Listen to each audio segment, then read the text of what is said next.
Order, order. Well, first of all, can I say how delighted we are to be here in Greater Manchester. Obviously, for me, as a Boltonian born and bred, it's really nice to be back in the northwest. You even managed to sort some familiar weather for us today as well.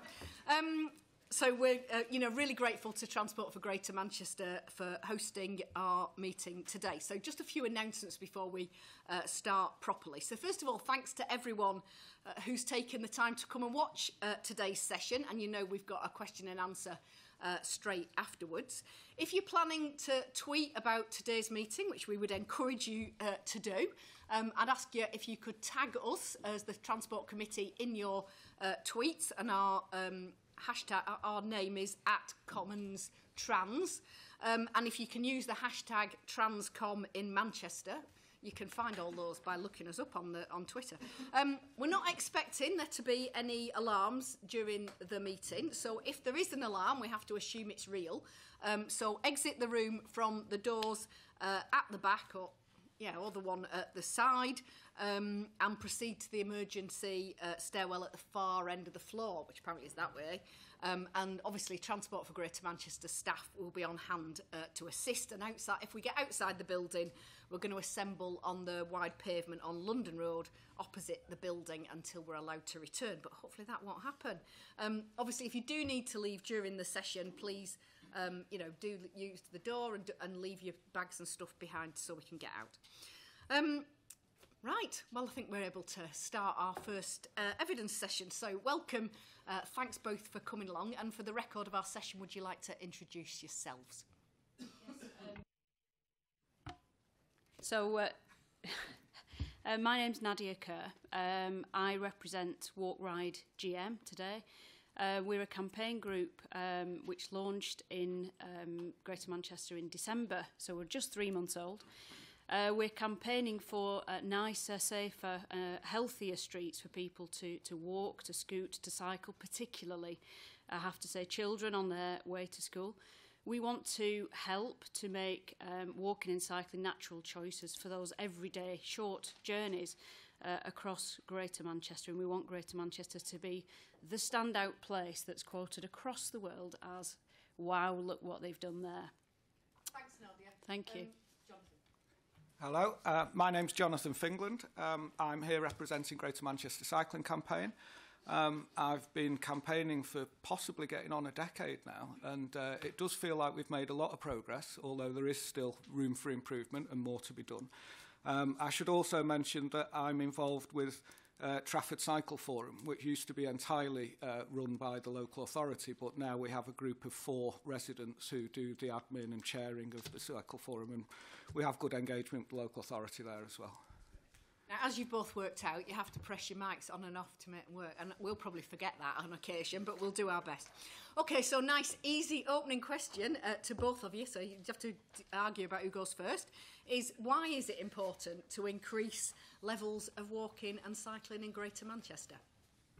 OK, well, the case is well established, I have to say, that walking and cycling helps to ease congestion on the roads. We simply do not take up as much space if we are out of a vehicle.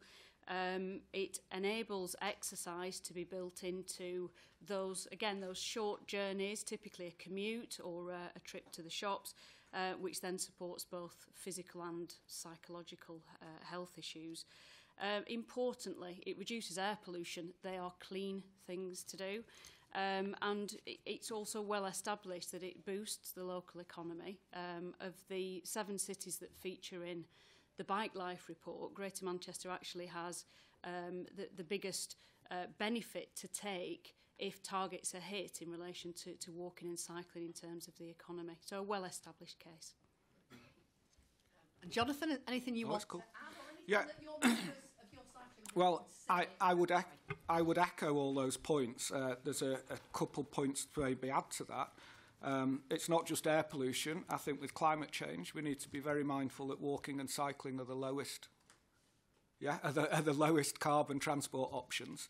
And then I think the health aspect, there's no question about that. But it's also, people often say they drive because they're busy. But actually, busy people, if you can incorporate the exercise into your day-to-day life, and you don't need to take a gym membership, which I've got no interest in, you know. So I think it's not just health. I think people can save time often walking and cycling. They don't realise that. Two separate points that I'd like to make is one is about personal freedom. You know, I think that there are all sorts of equity issues about walking and cycling. And there are a lot of people who want to walk and cycle more than they currently do. And the road environments often dissuade people from doing the walking and cycling that they already feel encouraged to do. So I do think that there's a personal freedom issue there.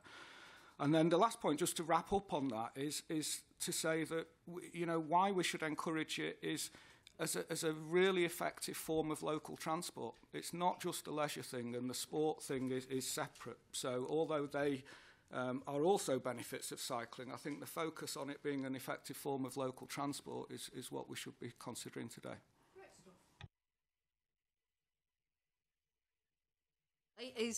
What are the key things that your organisations would like to see government do, whether that's national government or local government, to make walking and cycling easier and more attractive? What are the enablers to get people, or to enable people to choose to walk and cycle rather than use their car, if indeed they've got a choice? Because, of course, lots of people don't have access to a car.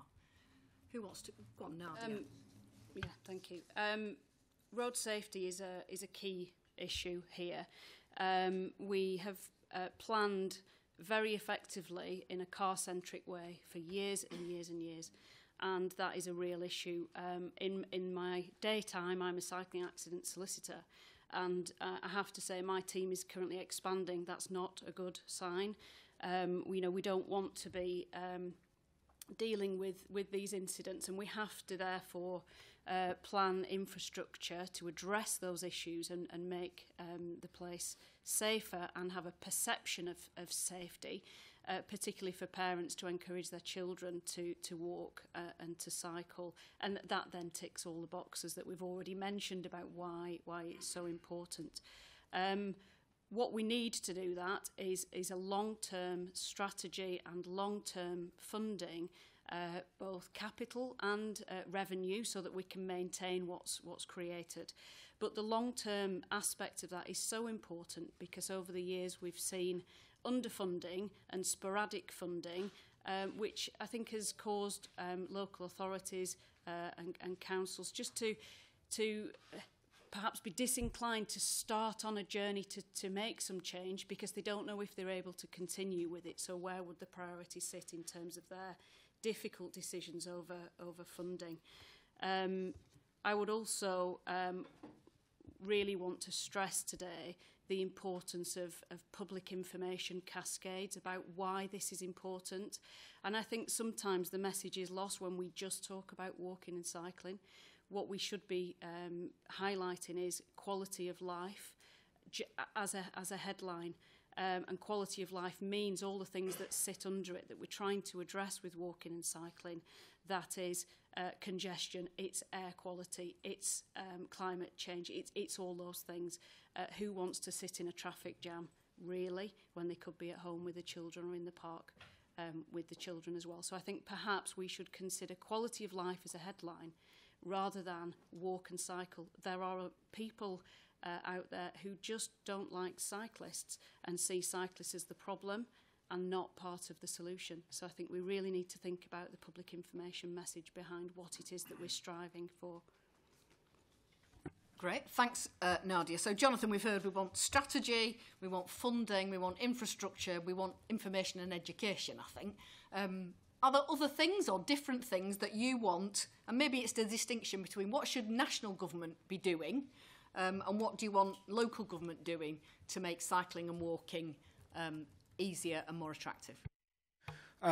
I'd prefer to focus on the national government, I think, if that's okay. I'll touch on the local one. Even in Greater Manchester, with 10 local authorities, we've got different local authorities at different stages of the curve, different levels of ambition, and there can be blockers of all sorts of types at all sorts of levels. And so maybe to go back to the national stuff, I would just summarise it to say that we need really bold leadership You know, and I think that's across departments. You know, things like planning are relevant, and at the moment developers can often say, oh, it wouldn't be economically viable stroke profitable unless we don't do this, that and the other, and that can include not providing local authorities with the Section 106 type monies which is used to fund things. So on the investment, I mean, I back that up, and I'd even like to add figures to that, because I think we should be looking at an immediate 5% of all transport spending should end up being spent on walking and cycling immediately, and incremental rises to get up to 10% as soon as possible. You know, Edinburgh has been able to do this, so I think these are the sorts of things that should be done nationally.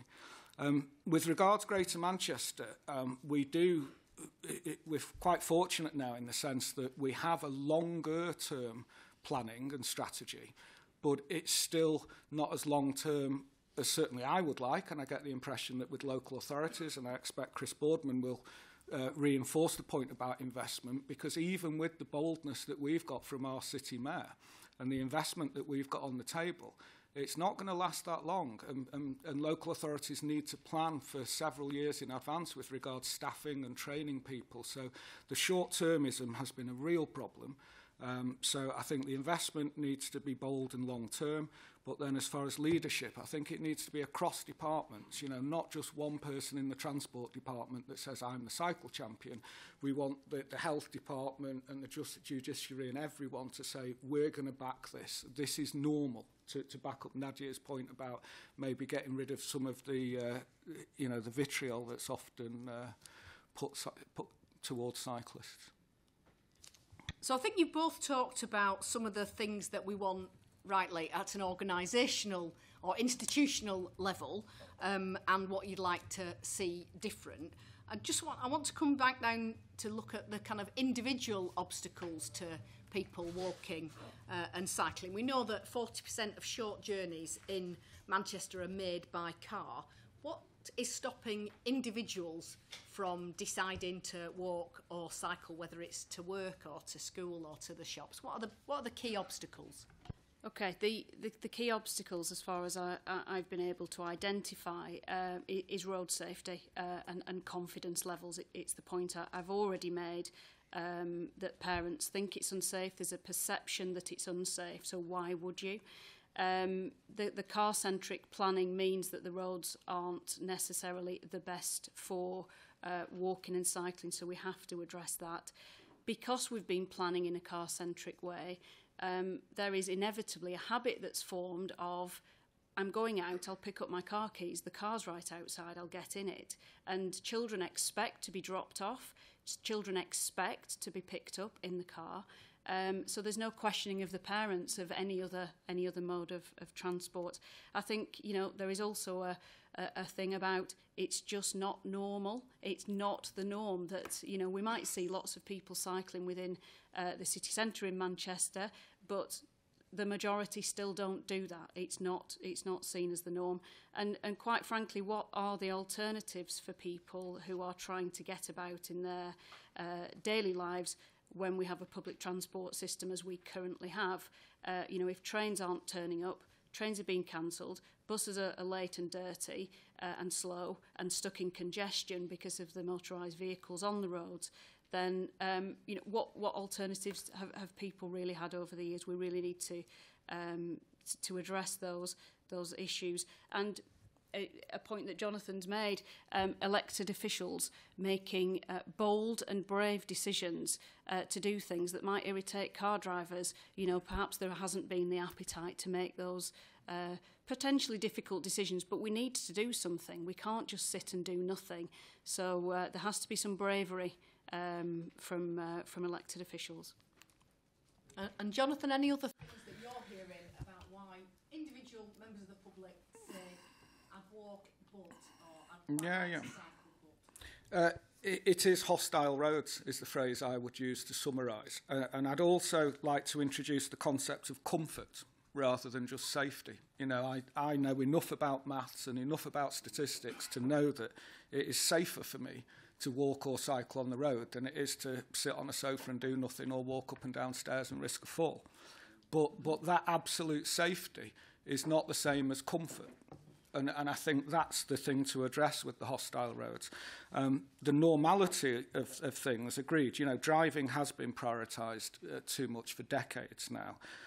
And it's worth noting that although we're both very keen on active travel, it's actually more about low-car lifestyles, and it's more about choice and option. You know, many people still have a car, but choose to walk or cycle for some that can become many of the journeys.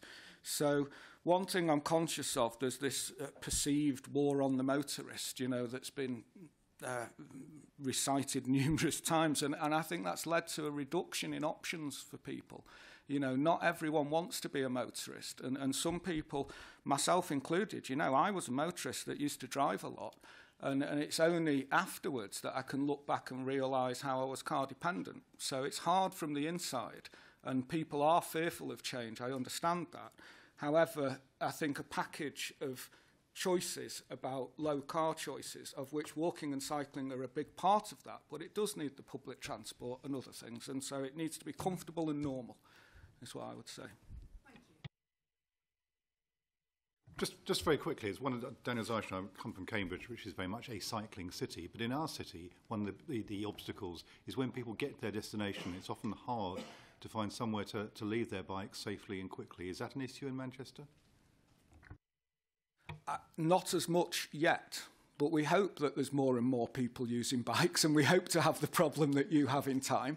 But it can be fixed, you know. If you look at Manchester city centre, I don't have numbers off the top of my head, but we've got so many car parking spaces in the city centre. Where there's a will, there's a way. As I suspect you're the same in Cambridge. You do have the Cycle Point, which is the largest cycle parking facility, I believe, in the UK.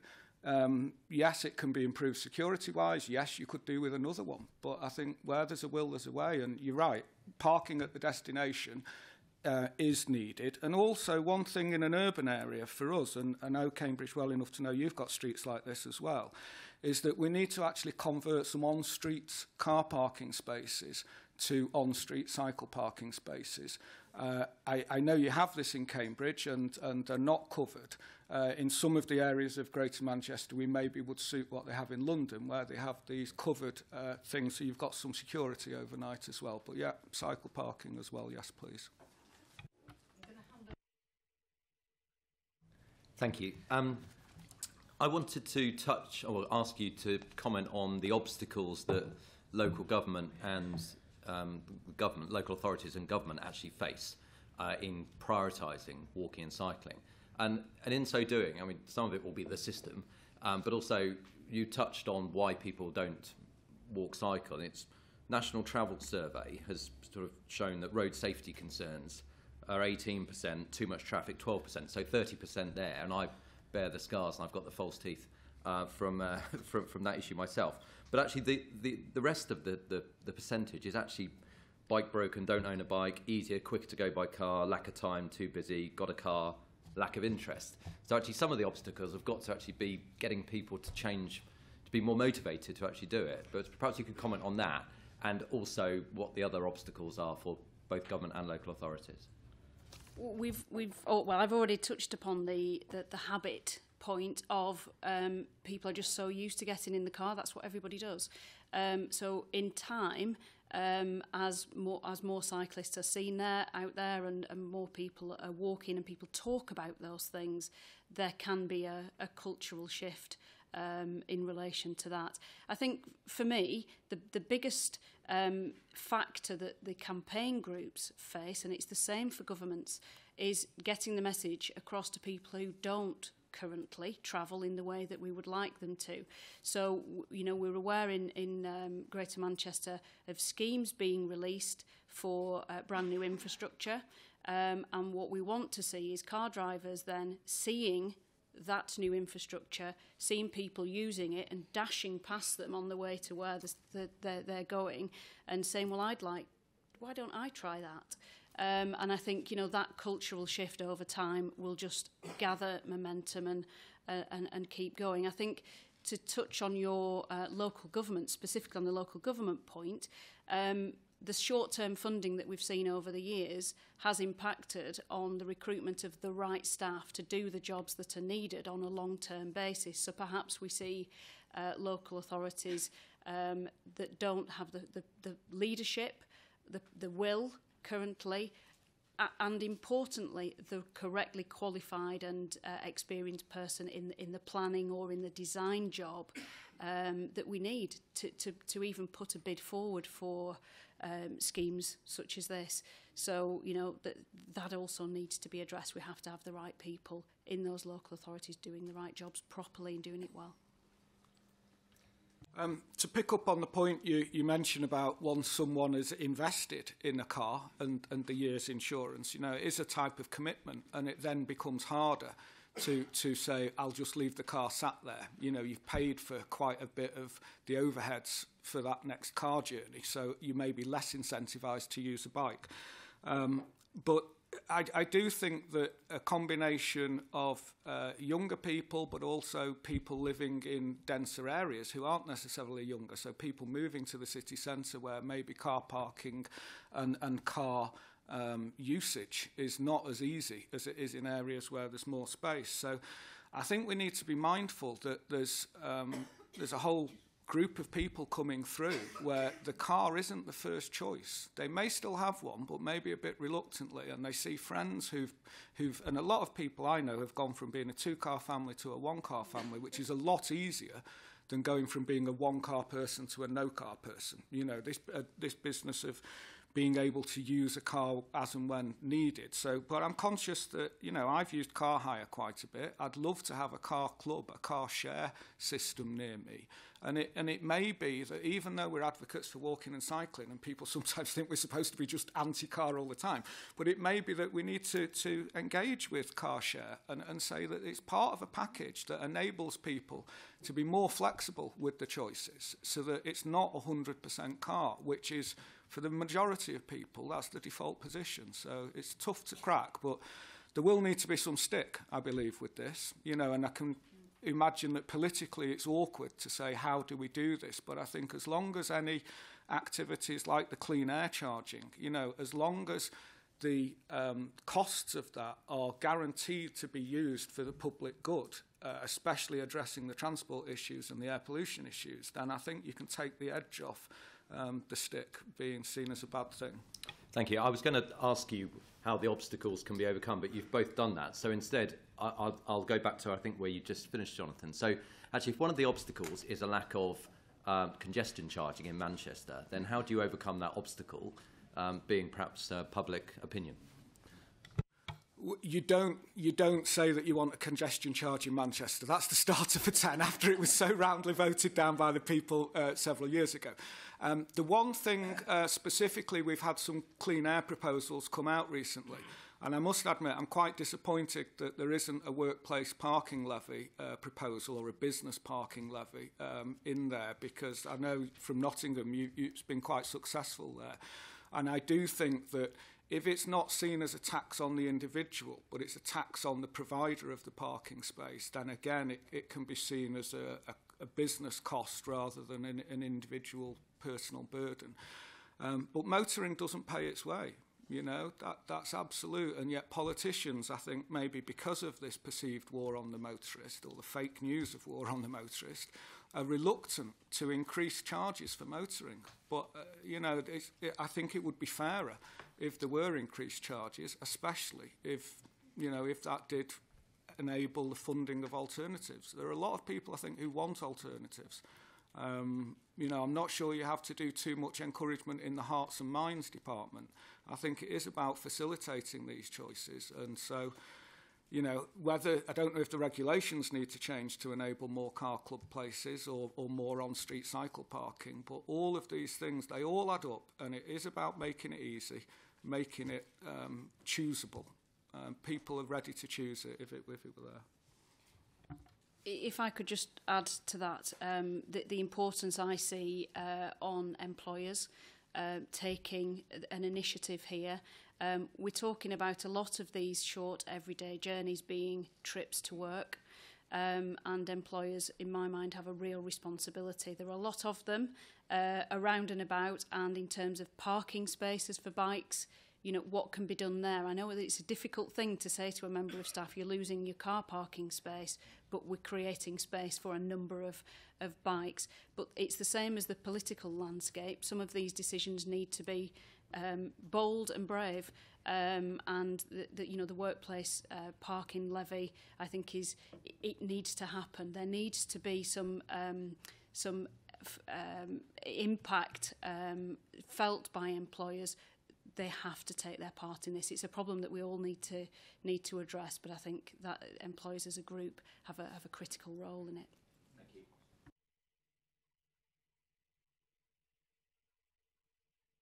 And local level on policy. I'm going to hand over to Ruth. Okay, thanks. What do you think Manchester vision for cycling and walking, led by the Mayor and Transport for Greater Manchester? It's ambitious, and I think it could be more ambitious. We have already said, you know, a big problem here to solve, and it's not going away. So whereas we have in Manchester an ambition, we have some funds, and it sounds like a lot of money, 160 million that's been allocated to this. It's a lot of money only when we look back and see what we've had in the past.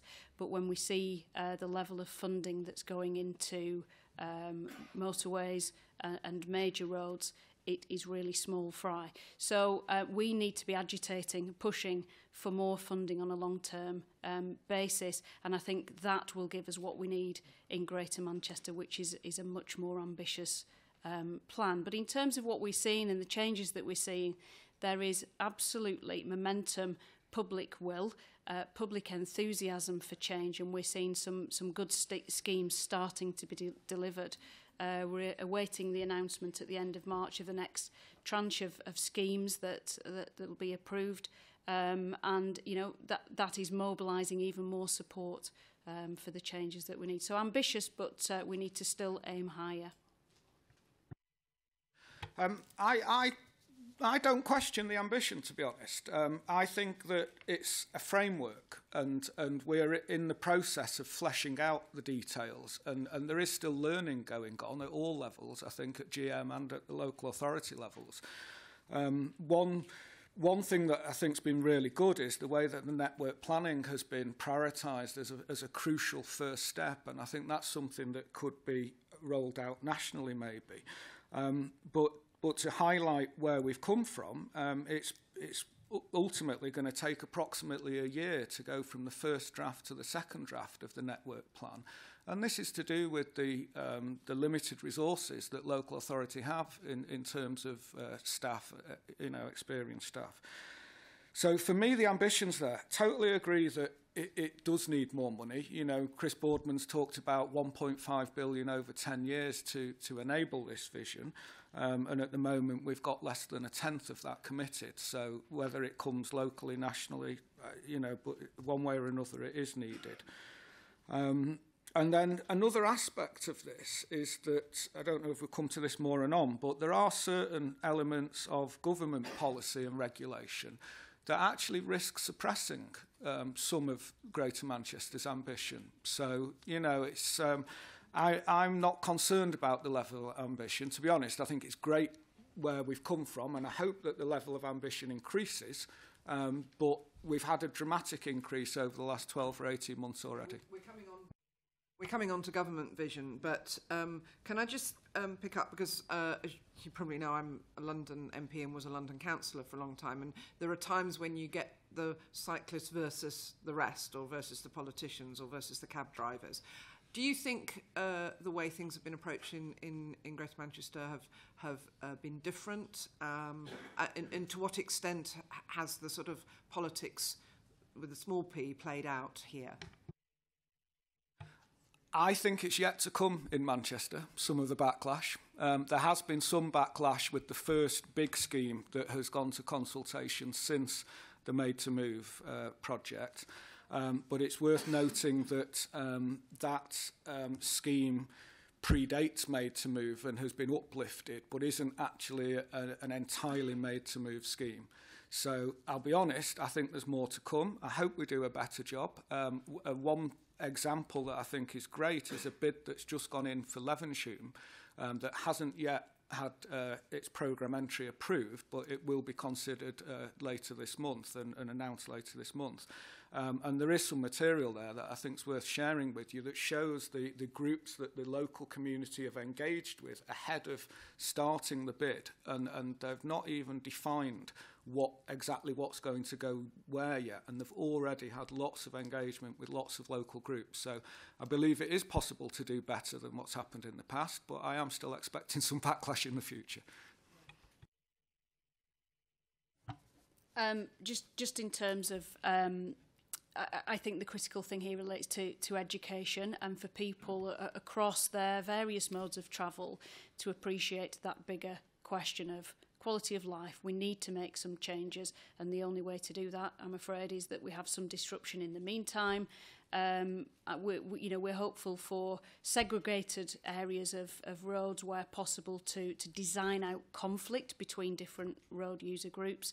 And maintenance budgets to make sure that we can continue to use smooth surfaces that are pothole free, that doesn't then put us back into conflict with different user groups again. So I agree with Jonathan. I think there is more to come. I think as schemes are built, that there will be much more disruption, but we have to market the longer term vision and the longer term view, and what else should we do if we don't do what we're planning? You know, what else is the answer? And I don't think there is another answer. Can I just ask where you think, where opposition comes from? Is it from motorists who feel like they're being asked to give up their road space to someone else? Is it from particular, is it from taxi drivers, for example, or is it from the, where do you see the opposition in terms of what's happened at the moment, in terms of the public perceptions about this idea? I think one key one is parking spaces for cars and people who fear, where they may park their car when they get to their ultimate destination, because they haven't yet made the shift in the mind of making that journey by alternative means.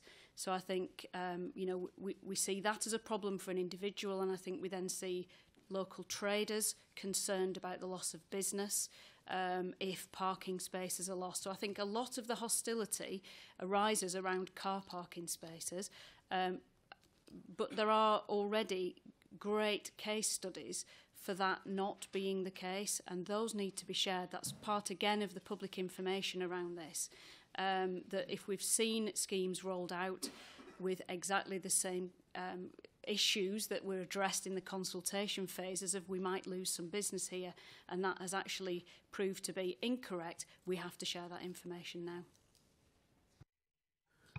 now. Yeah, I echo that again. Another point is people's convenience. So when that gets challenged, I think that's one thing that makes people react. And this business of cars being normal, they're also very large. There's some great videos from London that show hundreds of people going through a cycle lane that looks empty, and 10 vehicles almost stationary in the road, and it looks like there's more vehicles, motor vehicles, than cycles. So that's, the perception thing, I think, there may be ways to address that. Another part of conflict, and this is at the planning and design stage rather than after it's built, but with motoring getting prioritised as it has, and the amount of space that gets used in the centre of the carriageways and public highway for motoring, you end up being left with the bits at the edges where walking and cycling often has to argue, over who can have what space. And this is at the planning stage. And then later on, you then might end up with actual conflict in real life. But it is about, there's still a need, even in Manchester, even now, even with our bold ambition, there is still the perception that we have to maintain the current level of motor traffic. And maybe that needs to be questioned. We need space. The battles are sometimes over space. Thanks very much. I'm going to hand over now. We're going to look at the national picture and national policy. So, Daniel. Thanks, Lillian. Jonathan, perhaps first we could just go back. You hinted a moment ago, I think, that there were some elements of government policy nationally that might be cutting the wrong direction. I was wondering if you could just amplify those before I go any further. Yeah, specifically one thing that Greater Manchester has wanted to do is to highlight that pedestrians already have priority walking across a side road. And by means of adding what's described as an informal zebra, which I know there are discussions ongoing with the DFT about this. But then another point, it's a bit technical, sorry about that, but within junctions, if you're going to have signal heads in between different lanes of motor traffic, they have to be on islands that take a certain width. And no one wants to be stood on these islands. You know, often the design is such that they're not anticipating or encouraging people to cross half the carriageway and wait before they cross another bit. But all the space that these regulations take up, it makes it even, squeezes to an even smaller space at the edges. And so I don't know what the answer is. I know abroad they'll often use a gantry with just one traffic light per lane, and then you don't have these islands, which then means that you have got more space available at the sides. So I don't know all the details, but unfortunately, with many schemes that get put forwards, we have to end up unpicking these regulations, the timing of the lights and the motor capacity and other things to work out why walking and cycling are left arguing over the scraps at the edges. So there are a vast range, but as a simple one, the turning the corner one at junctions would really simplify that. But then also the number of islands within a junction. One big island, if needed, where people need to cross in 2 stages, fine. But I'm talking about when you've got lots of small islands, and it just has such an impact on the amount of space used. Thanks, that's helpful. And witnesses previously to this inquiry have talked about the mini zebras, so we're on to that. Can I talk to you, both of you, about the wider policy landscape? A couple of years ago, the government issued its cycling and walking investment strategy, which had been long argued for.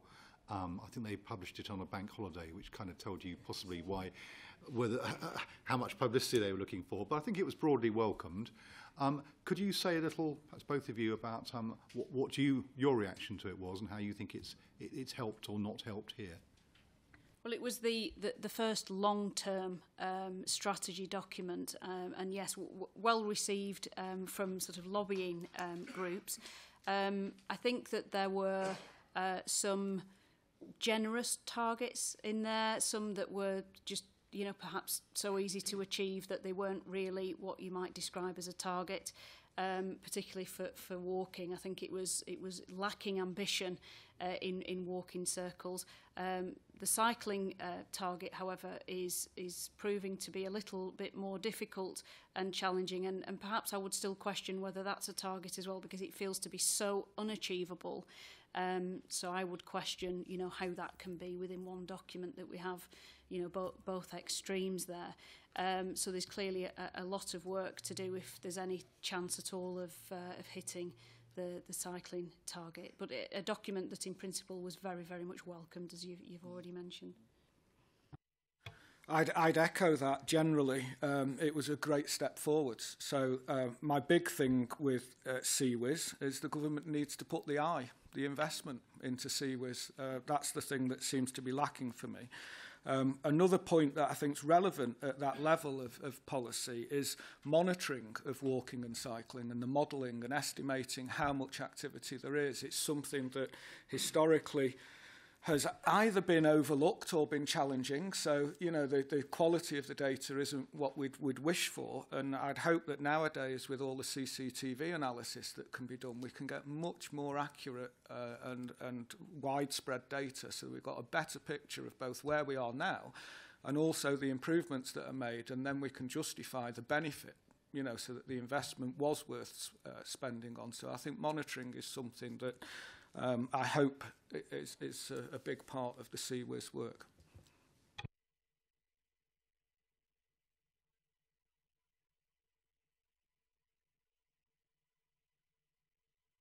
You would wish the Department of Transport to spend 5 or 10% of their budget on cycling and walking.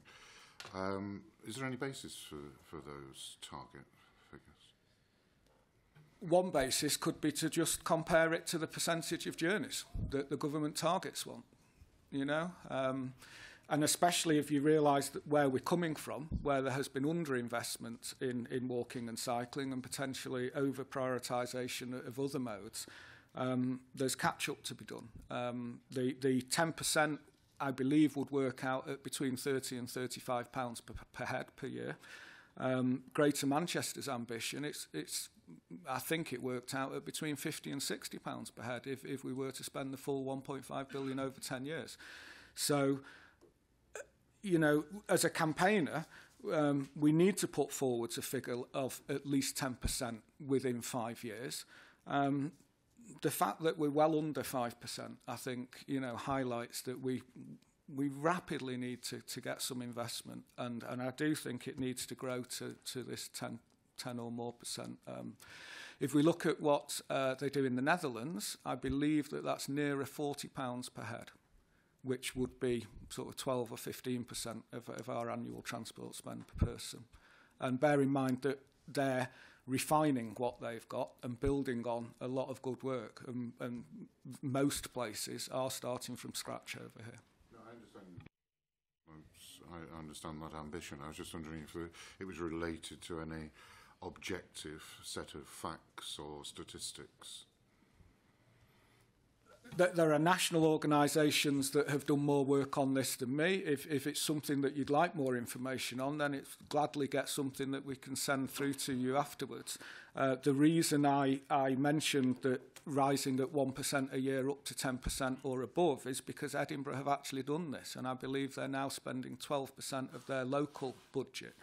But it's worth noting it's hard to split what comes out of a national budget and what comes out of a local budget. And so in a way, the reason for aiming for a percentage is just to say whether it's some from national, some from local. If we're spending as a country, if we're spending this much on transport, we should be spending at least 10% of that amount on walking and cycling. What do you think? Top 3 priorities that would make cycling and walking more attractive to people in Greater Manchester?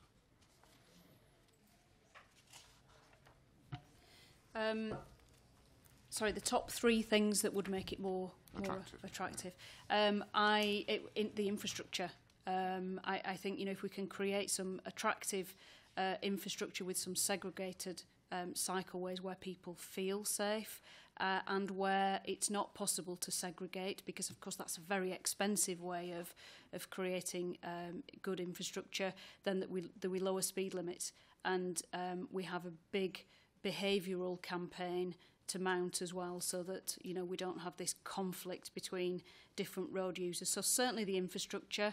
I think the public information message that I've already mentioned, that, you know, we have to do something here, and it's cross policy. This isn't just about active travel.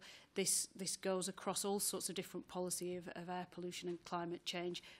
We have to tick the box somewhere, and what else would that look like? So those are my 2.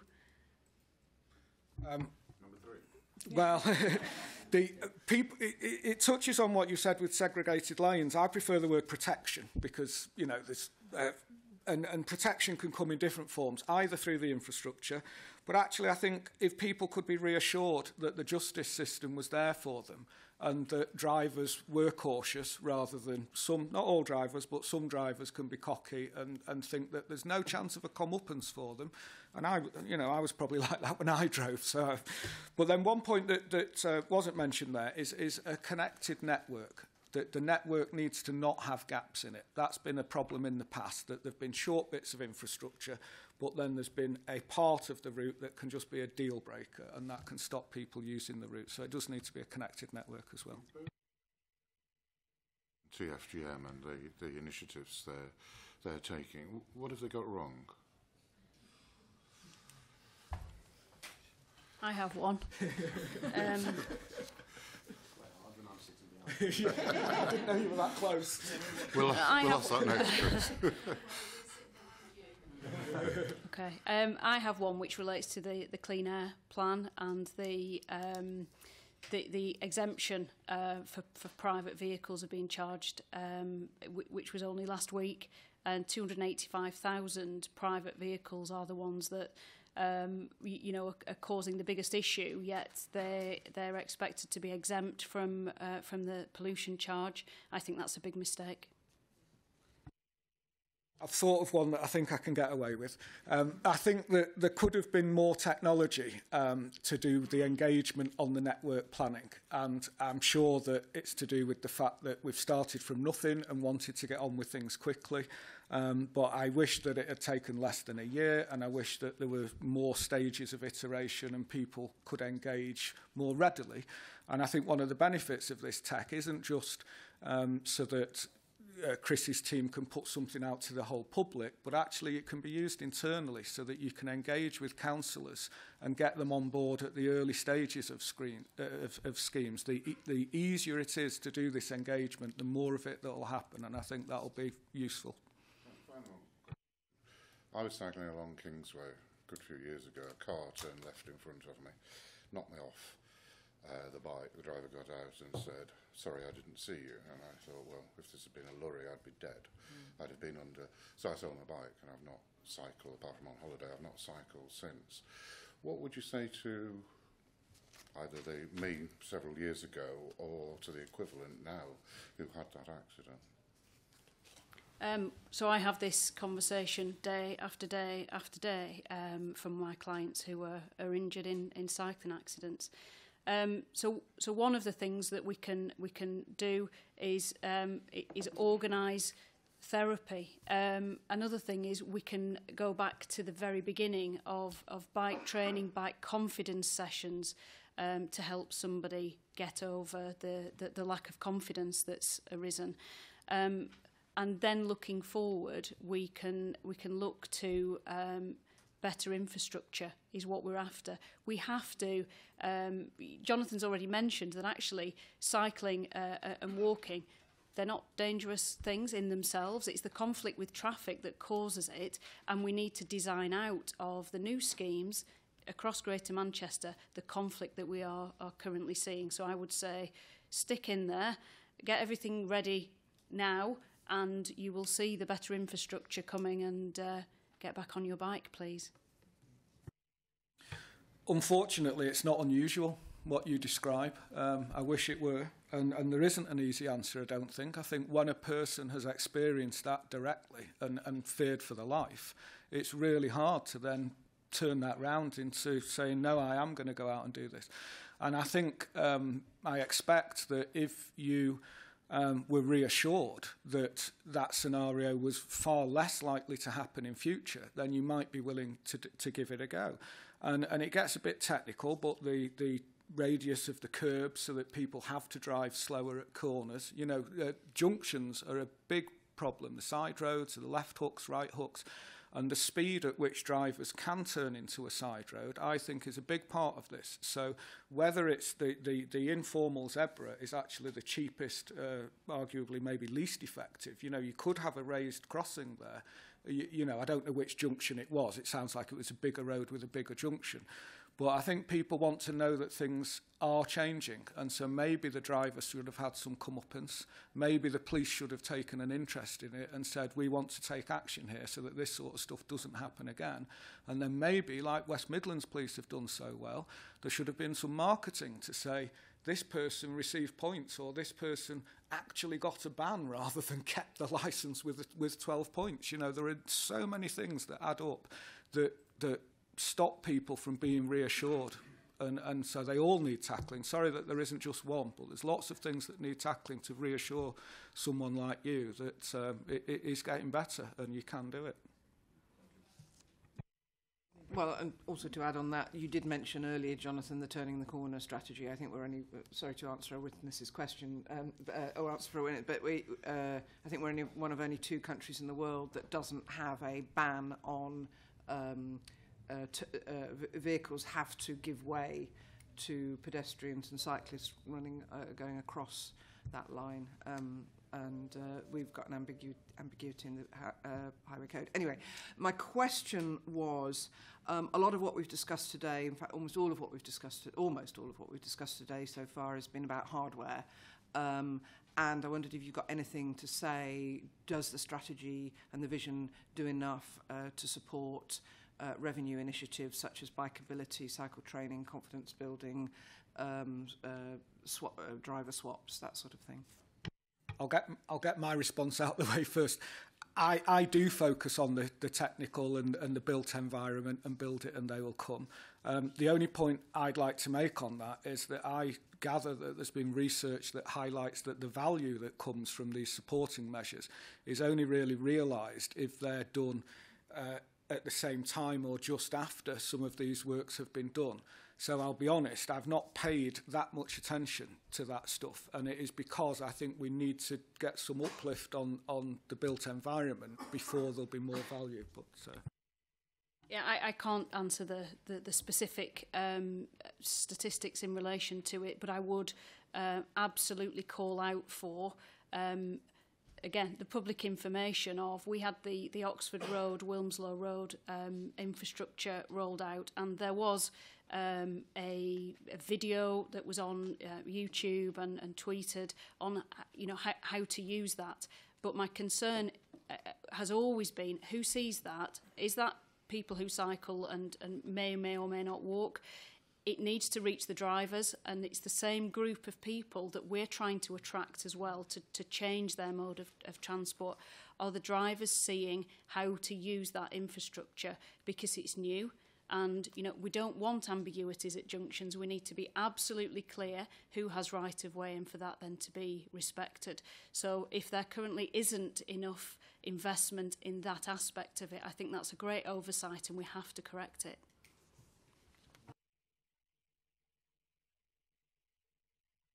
Our questions to the first panel. So if I can ask you to vacate the seats, we can have our next witnesses to come forward. Thank you.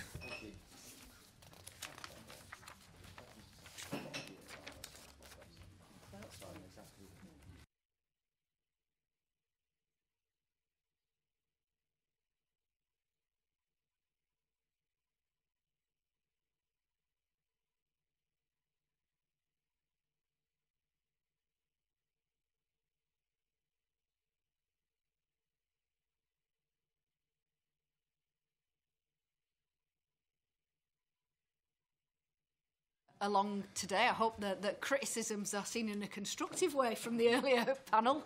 Can you just, for the purpose of our records, introduce yourselves, please? Hi, welcome to Manchester. I'm Councillor Angeliki Stoya, and I am the Executive Member for Environment, Planning and Transport for Manchester City Council.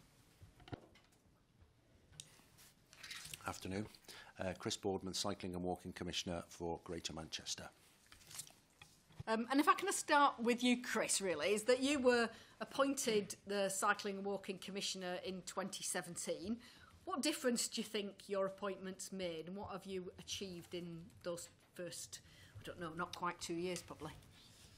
Well, it's probably a question best answered by others. And it is in transport terms very early days. We've been going a little over a year. I think what I perhaps have brought is a fascination, utter fascination with a form of transport that I've been involved in promoting for several years, complete ignorance of how that works at this level, which has led perhaps to some different questions. I'm very outcome focused, so I'm always interested in what will happen as a result of, and what will happen. And I think I found that very useful in the last year. There's been an awful lot of activity, and we haven't thought about, and the outcome is an independence. I'm in a political environment, but I'm not party political.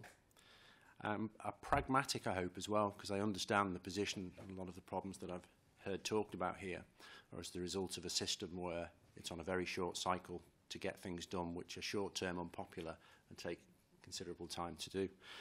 So I have to find solutions for that. And so I hope that's led to some poignant questions. I think it has. And without wishing to go too much further, we've focused on the horrible, rather pernicious term, the art of the possible. So it's not possible, we can't do it. We've looked at the art of the necessary. So if this is the outcome we want, a significant modal shift, what are the absolutes we must do, or I'd rather go and do something else. And that's been my focus of what is absolutely necessary, our must-dos. Then it doesn't matter whether it's easy or you don't think it's possible. If we don't do them, we may as well give the money to the NHS. And I think that approach has really helped. And some other things that we'll get into, I think that approach led to. And what do you think have been the main challenges? You mentioned one of them there, which is kind of trying to operate in a political world that can be very short-term and driven by electoral cycles. What are those key challenges and how have you sought to overcome them? Well, on a positive note, I think we've overcome immediately some of the harder ones. So first of all, leadership, which we've heard said many times, political leadership, and not just the mayor, but all 10 leaders of the districts, senior officers, the political establishment here. I suppose I was almost surprised when everyone said, yeah, we've got to do it. We've got to change. And that was really helpful to start with. So if we started with we need to do this, how do we do it, rather than can we do it? Oh, no, we can't. That's been huge. Finances was found. You've heard mention of the allocation of 160 million from the Transforming Cities Fund, ring-fenced for this, which was part of that leadership to say, this is serious, this money can be spent only on these topics. That really helped everybody focus, has made an enormous difference. And then after that, it's implementation when it starts to get slightly more tricky. But we've started off really well, and I think that's made a difference. Angelica, so what I suppose it's answering the question that Chris didn't want to answer, which is what difference has he made? How have you seen the priority given to active travel? How's that changed in your time as a councillor in Manchester? I think it's a game changer, and I think it's a real privilege that we've got Chris, we've got the vision, we've got the drive, we've got the ambition, and also we have got a plan. We've got money, not enough, but we do. And I think also it's a genuine partnership between the 10 local authorities, Transport for Greater Manchester, and Chris and his team. He has pushed the boundaries in terms of, yes, I know that it is the art of possible for you, but I think in our sort of world, it has increased very, very much on the agenda. I think it has been a catalyst for cycling and walking to go much higher on the agenda. I think that it has also inspired people, and it has, if you like, verbalized what people wanted to tell us for a long time. We cannot continue travelling in the same way that we do. Manchester is a growing city. Greater Manchester is a growing city region. We've got very, very big challenges in terms of how we move around the city. The other thing that I think Chris brought and should come out of this conversation is he brought us all together to talk about how people move, rather than the conflict between people in cars versus people in bikes versus people in lycra bikes, or wearing lycra in bikes, versus people that are walking. And now the conversation is changing towards we are all people that are going from A to B. We just choose different modes. So I think this has been also something which is so refreshing, the way to see how a city moves. It's a living organism, and people want to go here, they want to go there, but at the end of the day, it is people making choices about the way that we travel. A person that walks is also a driver. A person that walks is also a cyclist, and someone that uses public transport. So it is more now a question, and I think that this is all about behaviour change, and it's enabling, hopefully, behaviour change in the longer term, the start of a conversation as to how do we move around the city, how do we prioritise space, and also what is the city that we want to see in the future. Thanks very much. And I think we want to look now in a bit more detail at the things that you've done to increase the levels of active travel. Graham. And how have you gone, what has been your approach to establishing those key priorities? Well, it touches on a lot of this. For the first 3 months, I did what most people do when they're in a new job. They go around and listen and talk to as many people as possible. And it very much popped out of that, really, in that the language was so important. It is so, every time I speak publicly, it makes me nervous, because I know a choice of words is very critical to what people hear. So we don't talk about bikes.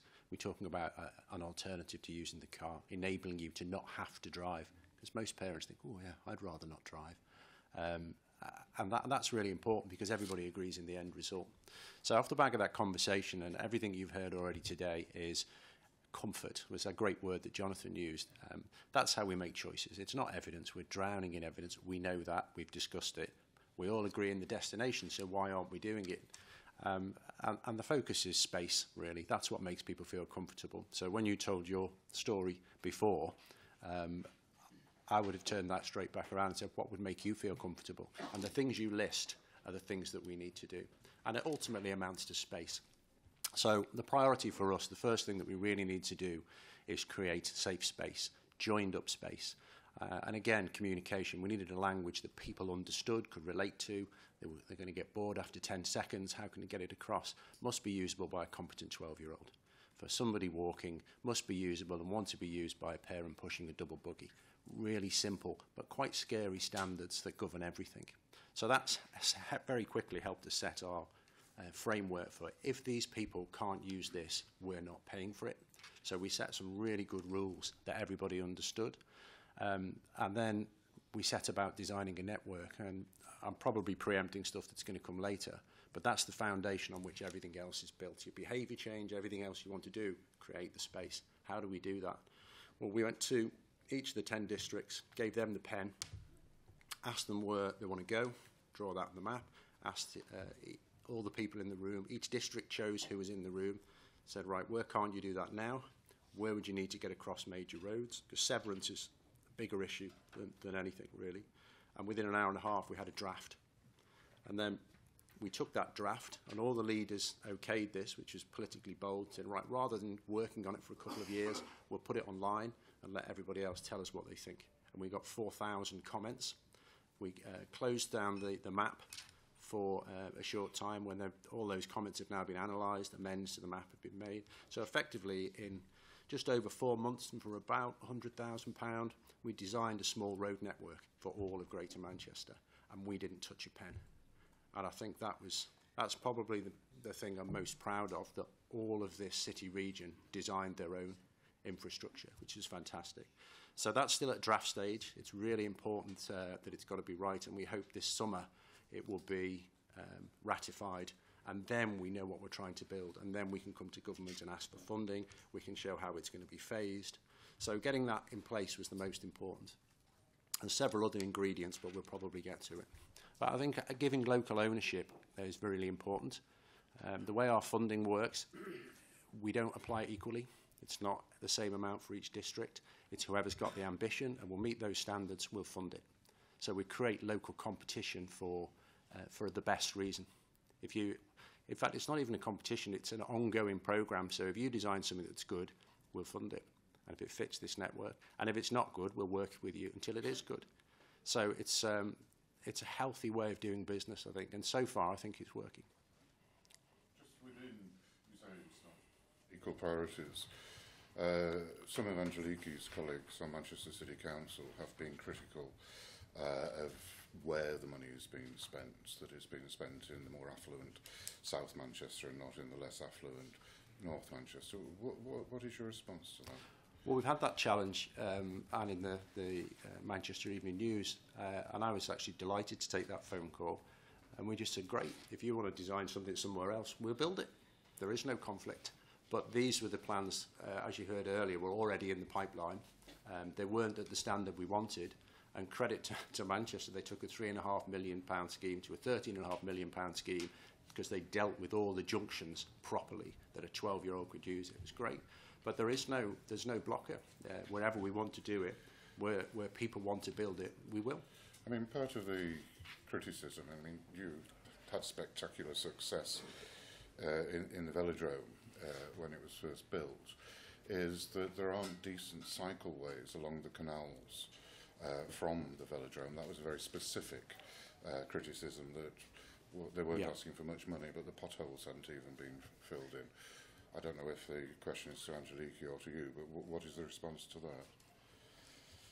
With regards to the balance between the north and the south, we had already funding from CCAG, for a scheme that we wanted to put in Chorlton, and we had that agreed about 6 years ago.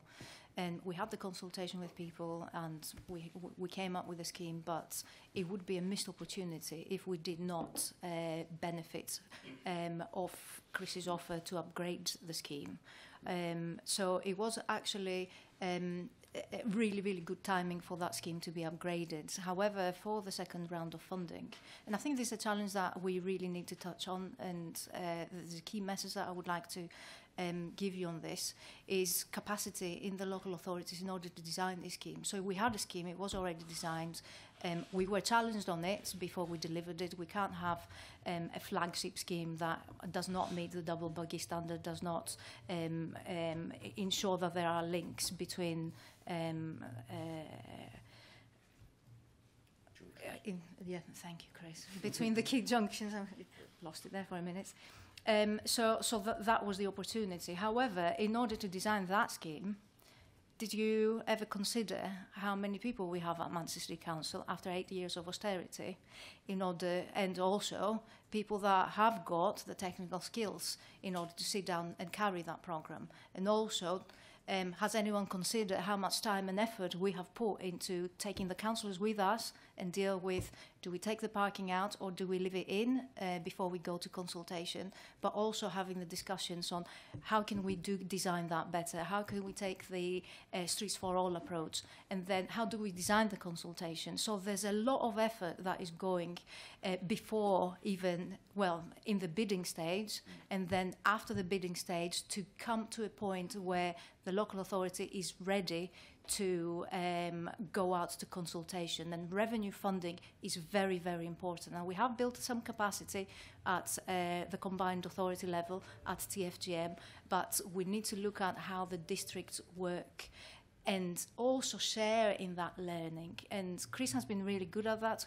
We had a look at it, and there is a training programme for local authority officers, as well as members increasingly are getting involved in understanding what is the B network, how do I get my neighbourhood considered, how do I put it in the frame, how do I have the local conversations in terms of bringing together a scheme. And there's two ways to do that. I mean, we've done the Chorlton upgrades.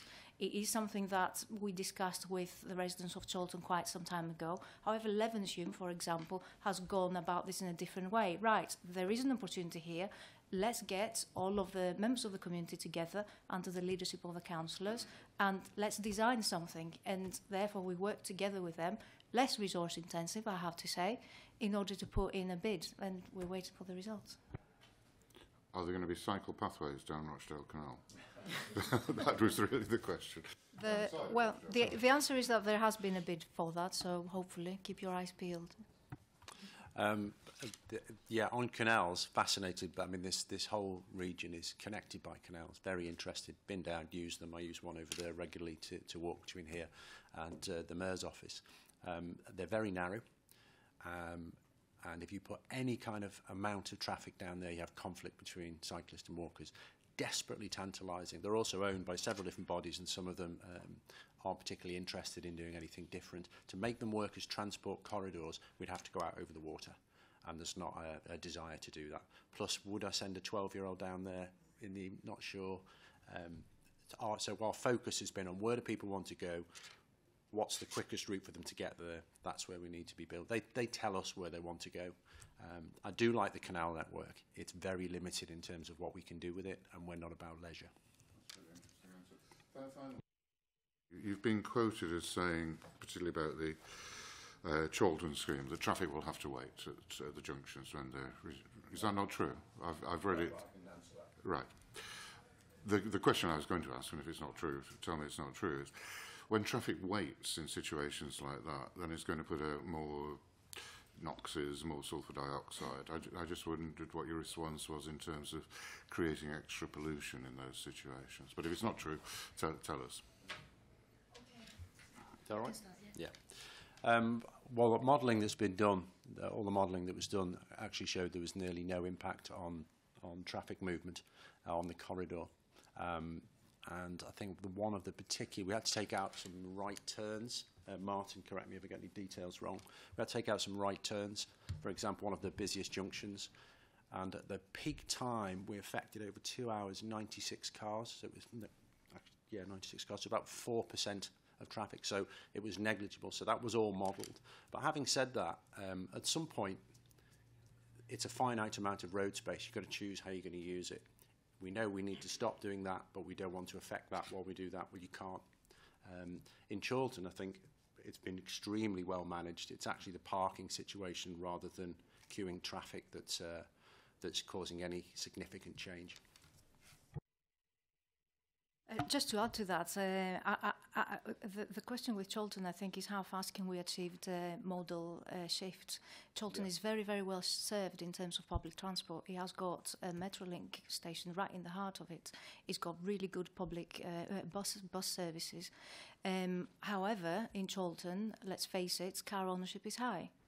So, and the question there is, how do you handhold the communities from the consultation point to looking at these junctions and what has come back? Because some people feel very, very strongly against the band tents, and this is a conversation that we are going to have with the residents, to taking them to this really nice vision of people walking and cycling in Chorlton. But before you do that, there will be disruption, and modal shift needs to happen. And the key, again, in terms of resources, is the time that needs to be spent so that you can explain to businesses, and also you can show them what has been done elsewhere, and give them ownership and share the vision, and also support them to make it their own. So alleviate their concerns, not just around parking, but also what is the impact that this is going to have on schools which are nearby the cycleway, what is the impact this is going to have on parallel routes. And these are questions that we need to have answers for. Actually, we need to find answers for together with the residents, because this is the best way that we can make a scheme successful.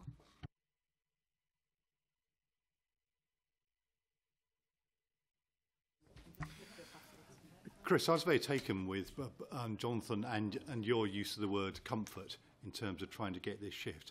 I use an electric bike in Cambridge. We've seen in other European countries a huge lift. Is that part of your strategy? Yeah, I mean, in that initial consultation 3-month period that I had, it was very, very clear that we don't make decisions on evidence. We'll do the easy thing, the easiest thing for me. And if it's not easy, if it's not attractive, why would I get out of the car? Because that's our audience. And I think it's one of the ingredients for that, and it was in Andy's manifesto, is that we will have an iconic bike hire scheme. I think it was as worded up. That's in the works now. It's an enormous scheme, and it could end up potentially being the largest in the country. So we're taking our time over getting it right. Technology's changed hugely. I think electric will almost certainly be part of the mix. How big a part? I'm not sure yet. But ultimately, everybody else has the same reaction. It's fun. It's not necessarily what they need. Between 200 and 250 million car journeys a year of less than 1 kilometre, you don't need an electric bike. But people want it, and that's more important.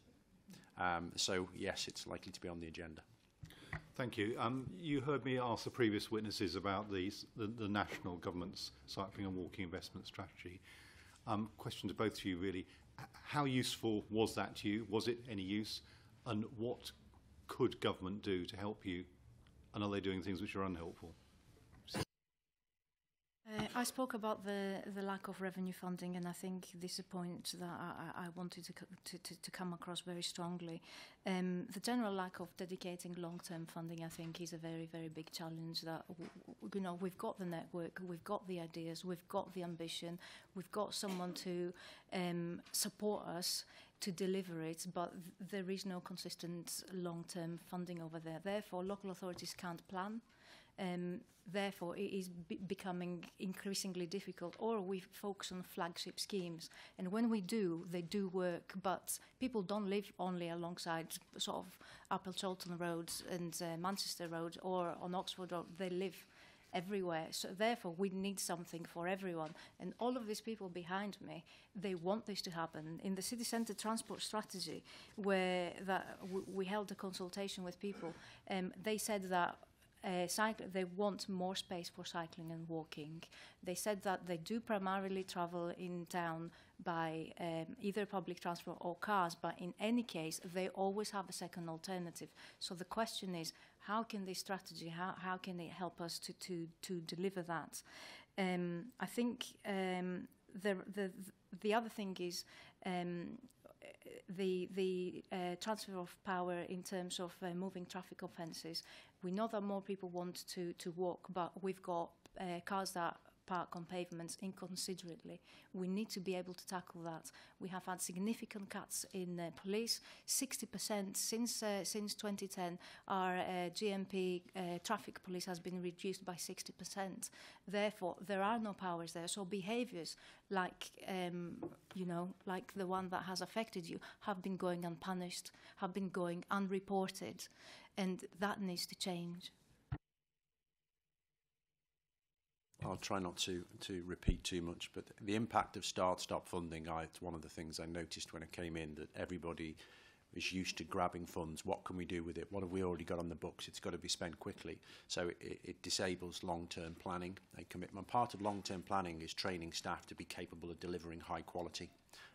So that's not able. The CWIS itself is definitely welcome. It is now a line that has to be answered for. And I think that was a real landmark. There's not a lot of absolutely. 1.2 billion is what was claimed. 800 million of that is up to local authorities how they spend it. So it could be spent on cycling, but at the moment, with so many hard decisions to make, a lot of councils just won't, because they've got so many other fires to fight. So I think that's rather disingenuous to just roll up all the numbers that could be spent on cycling. Revenue funding I'm bumping into now, but that's only going to get worse. So if we build infrastructure, then we would need to activate it. And that, as you've heard before, is where all of those supporting activities, even just letting people know it's there, advertising and promotion, we don't have the funds to do that. At the moment, I said this programme would cost an estimated 1.5 billion. Well, we're on track for spending that allocation in just over a year, which is in line with that projection, or allocating that funding in just over a year. So do we expect councils to just keep going and planning something that there may or may not be money to do? We don't do other transport modes like that. And so it needs, at the short term, it needs funding that is dedicated and ring-fenced for this topic. In 10 years, we hope it's just how we do streets.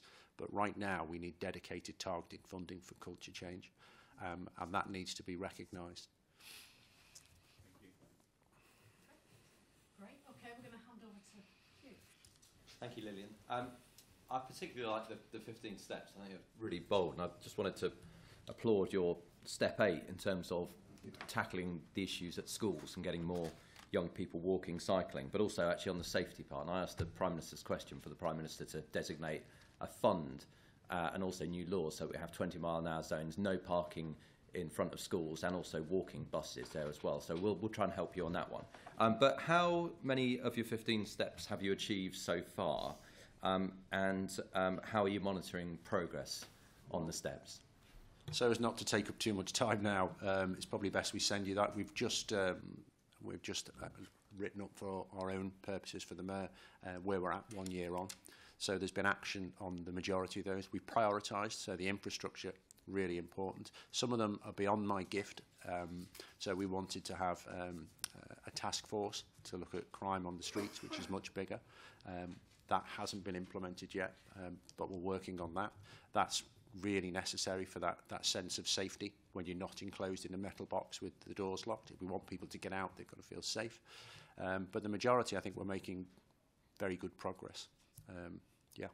And I think you and I probably both give an example each, but where is it the case that you don't actually yet have the powers that you or the council could need to implement the steps? But we could pretty much... We'd like to mirror. We probably like to mirror pretty much everything that that London has. You know, the ability to actually moving traffic offences, yellow box junctions, pavement parking. We'd like to be able to have the powers to deal with these things for ourselves. I know as a theory, I don't know how the mechanism to implement it, but I would like to be able to use things like cameras to enforce 20-mile-an-hour zones, and that money goes back into that street, into that area. So for local residents. They're not being penalised. We're actually penalising bad behaviour to help you, and we don't have the means to do that now. So I think that would help everybody if we got those powers.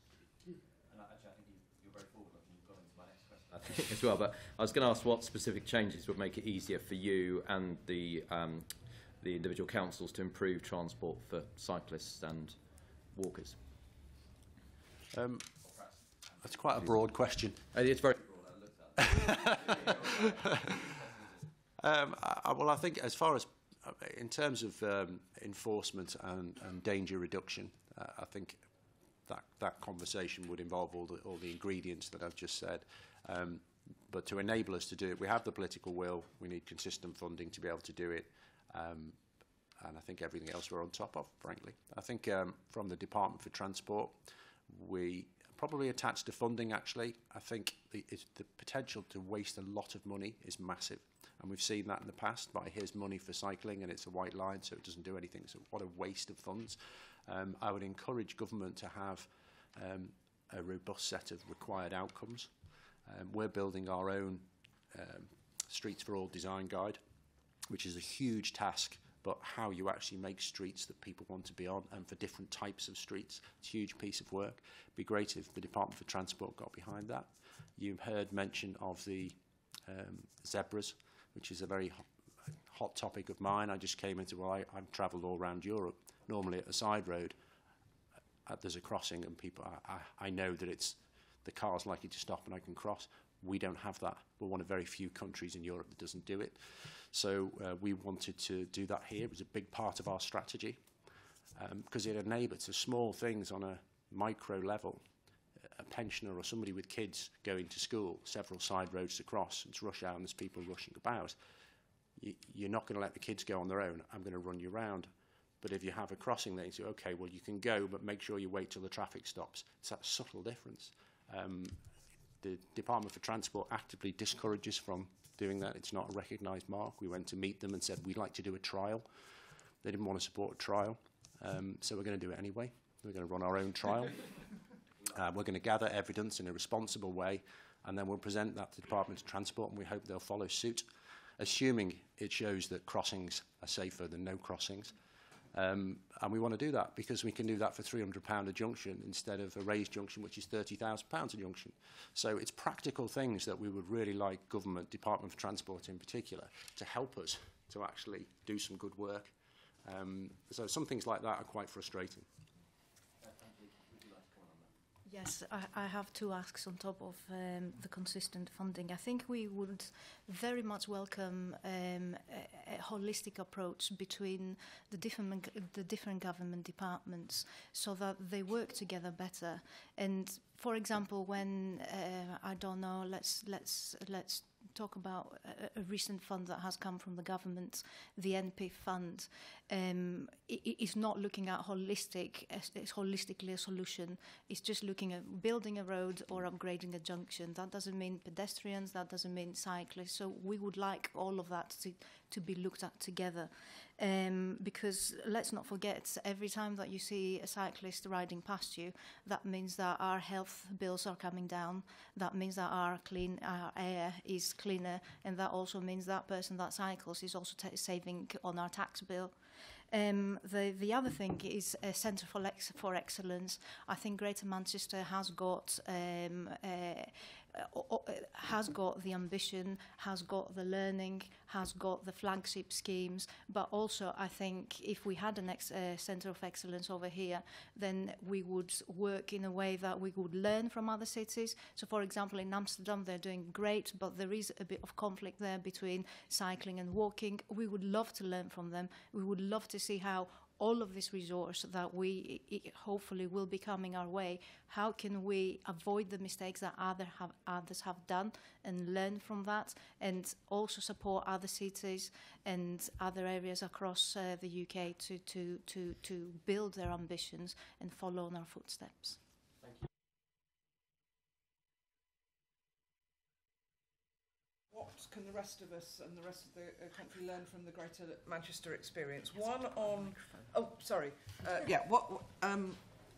lessons that can be learnt from the Greater Manchester experience on the walking and cycling strategy. One is on political buy-in, both from community organisations across the board, but also local councillors. Have you done things differently? If so, how? And secondly, we haven't mentioned integration with public transport. And as you know, we're doing the bus inquiry, and I think Greater Manchester has contributed towards that. But the ease or difficulty of linking a walking and cycling strategy with a public transport strategy, particularly in the deregulated bus environment.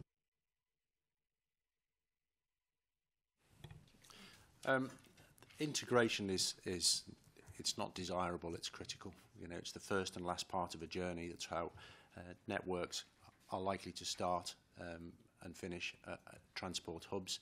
The bike hire scheme, however that formulates, it's going to start and finish at those places. So it joins everything together. It's absolutely critical. Plus, we can't put pressure on people to get out of a car until we give them an alternative. I came here today by car. I don't want to come here by car. At 6:30 in the morning, I'm in a traffic jam. That's still my least worst option. For many months, I came here by train, but going home, I don't even mind standing up, but I might not get on a train. It's likely to be late, and there's a very good chance it won't even turn up. And that's so stressful. Sitting in a traffic jam is my preferred alternative. So the public transport part of this is huge, because if we don't fix that, we can't maximise this. So it has to be integrated. As far as lessons learned, we are in the early days, certainly from my perspective, not from Angelique's. But the things that I think have been really successful were the consultation process. It wasn't, I think we'll go through a bit of culture change when you say anybody can come and have a look at this. First time around, I don't think people realise in districts that this is important. So we did get a bit of, but I wasn't involved. Well, actually, it was an open invitation to anybody. But I didn't realise it was important. So we've gone through that process. But it was great to just say, here's the pen, we'll ask you the questions, you write on the map, you show us, then go away and say, is this what you meant to do? And that's absolutely fantastic. And we could move so quickly because it was owned by them. And so we did it for probably a fifth to a tenth of the cost, probably 5 times faster doing it that way around, and the local communities owned it. So that process, I would say, is scalable nationally. The LSWIP process is very useful, sits alongside local cycling and walking investment plans. So that was useful in that it was directly from government, go and design, go and show us where everything should be, we'll fund it. So it was very directed, and that was useful, but it didn't give community ownership as well. So the two things work together. So I think there's room for that particular process to be enhanced because of the experiences in Manchester. Okay.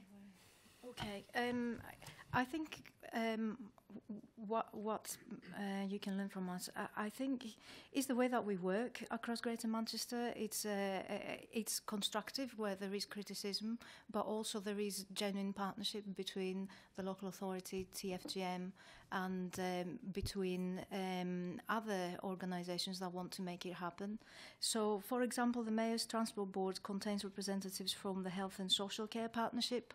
Therefore, we can truly embed health outcomes in every transport decision that we make. And this is the challenge that I would like to throw back to you, so that the government perhaps can follow on Greater Manchester's footsteps. I think the other thing is giving the time that it needs for a scheme in order to be successful and to work. Now, when we first started Cholton, it was 6 years ago, we have yet to appoint contractors. We are just reflecting on the back of the consultation. Going from an idea, the conception of an idea, to actually delivering a scheme takes a long number of steps, and it is very, very hard work.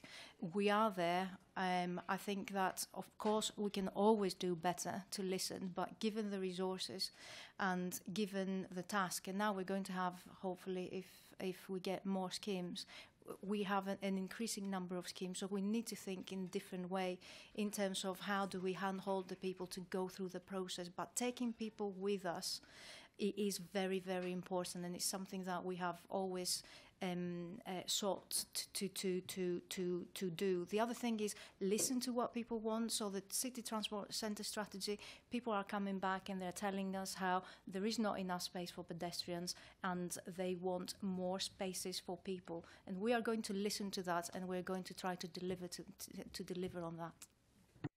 Can I just add a small point to that? Just an addendum really to the whole network piece. I think the other thing that it gives is probably just as important, that it gives a tangible goal. Here's a thing that belongs to Greater Manchester or any region, and I understand it, I can see it, and it's desirable because I can see what it's doing for me, and then it aligns all the actions that come after. So it's not, we can do a piece of bike lane here, we can do something for that school. You can see where it fits in a bigger plan, and you can see how to roll it out. You can see how you can phase it, you can cost it, and it gives a tangible thing for people to get behind. And we haven't approached certainly cycling and walking infrastructure in that way anywhere in the country, to my knowledge. It's done in little pieces, it's not thought strategically, and I think that's probably the biggest win for that. One tricky issue that is not unique to Greater Manchester is where there is conflict between, or perceived conflict, sometimes actual conflict between people on bikes and people walking, and particularly sight-impaired people. And I know you've had an issue here, and I'm aware of it in London as well, particularly with the bus stop bypasses. I just wondered how you're approaching that, because it does seem to me as a real issue here. Absolutely. I think it's macro and micro. So that particular, the bus stop, that is I agree, and the design has been changed. The design now, that is not how we design them. I think we have the design reference group, disability design reference group, that we work with closely, and they have been shown the work that we've been doing. And there's often competing demands in that group, which can be quite challenging. So what's great for one type of disability is not another. And I met with a large contingent last year and pretty much listened for 2 hours for just how hard it is. And it gave me a real sense of this is just every day is really hard. I think ultimately we will not be able to keep everybody happy, but I think this one we can win at. The Disability Reference Group has seen the work that we're doing and been in agreement with us, so we're quite happy about that. And we'll continue anyway to consult with them on all schemes that we do. Is it just about design, or is it about cycle behaviour? Do we, those of us who drive and cycle, have the same behaviour norms when we're cycling than when we're driving, particularly when it's looking at a zebra crossing in front of it? Yeah, I think very much. I haven't got any statistics to back it up, but I would suggest that we have people who behave well, people who behave badly, people who are inconsiderate, regardless of how they travel. And people who ride bikes are not exempt in any way. It just happens that in a motor vehicle you can do the most damage. And I think in terms of our priorities, we should work at those that could do the most harm and work backwards. And I think that's reasonably and civilised way to approach things when you have a finite resource. But ultimately, I think we can design a lot of it out. We can slow people down, depending on whatever vehicle they're using. We can slow them down and manage those interactions better. But we cannot find a perfect design that works for everybody. And we need to be clear and practical about that. We cannot find a design that works perfectly for everybody. Can I just add that overall I think we need a better street etiquette across the board, and I think everybody should take responsibility. It could be the design, it could be the way that people are travelling, it could just be that someone is rushing off because they have to go to the hospital appointment, therefore they just cross the street when they shouldn't, or cross behind the junction without realising that there's a blind person trying to walk there. I think that we need a culture for a better understanding of shared spaces. And I think this is something that we can only work and aspire to, but everybody at the end of the day needs to take responsibility for their own actions. We are building the infrastructure, we've got the vision, but we want people to use it responsibly. There's only enough magic wands that you can put to stop people going in the bus lane, but even the cycleway. But if they want to go to, they'll find ways to go to. Just one small point. I think the whole danger reduction task force thing and actually enforcement, and there being consequences for people, I think that's something that we really need, actually, because behaviour, I think, was the key word that you used. Behaviour is the cause here. It's not a piece of tarmac, it's just how people behave. I just wanted to follow up a couple of questions around this. How can we replicate what you've done in Greater Manchester and use that to spread good practice, or for other areas to kind of copy? I mean, Greater Manchester's districts have had a long history of working together on a variety of things, not just on transport. And I kind of wondered whether you thought that, I mean, maybe it's an obvious, like, rhetorical question, really, did that help in terms of then trying to get the buy-in on active travel? Do you think it would have worked the same if you didn't have that kind of level of trust and confidence? Has that, maybe Angelique, maybe you're in a better position to comment as someone who's been around for a long time in Greater Manchester.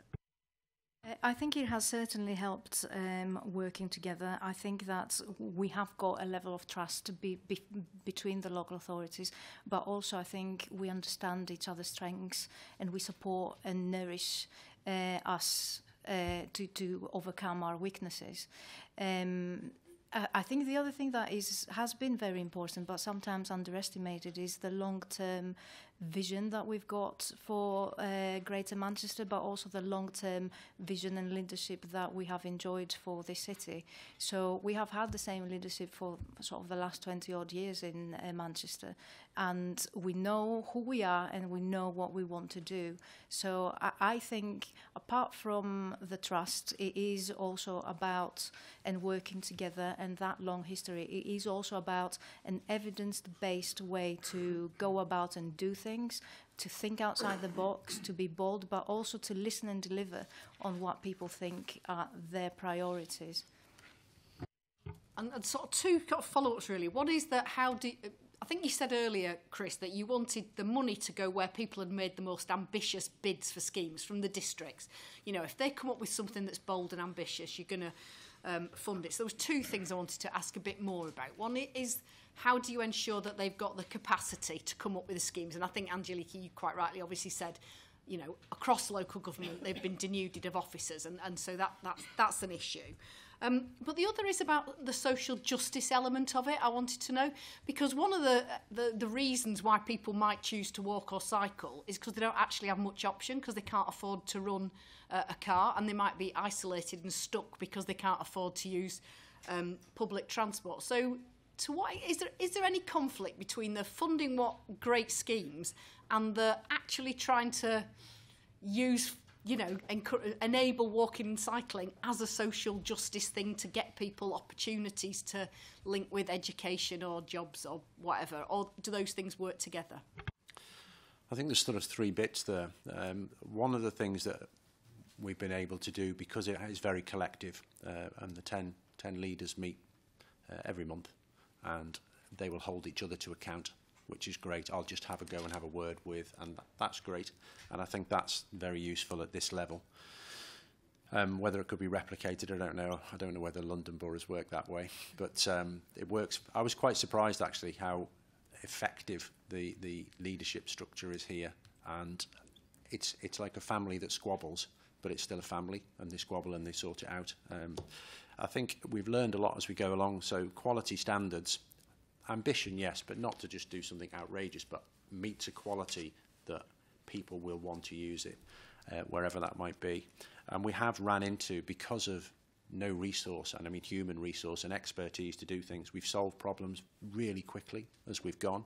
We've gone, right, we haven't got resource to deliver this. Okay, go and find somebody to do it.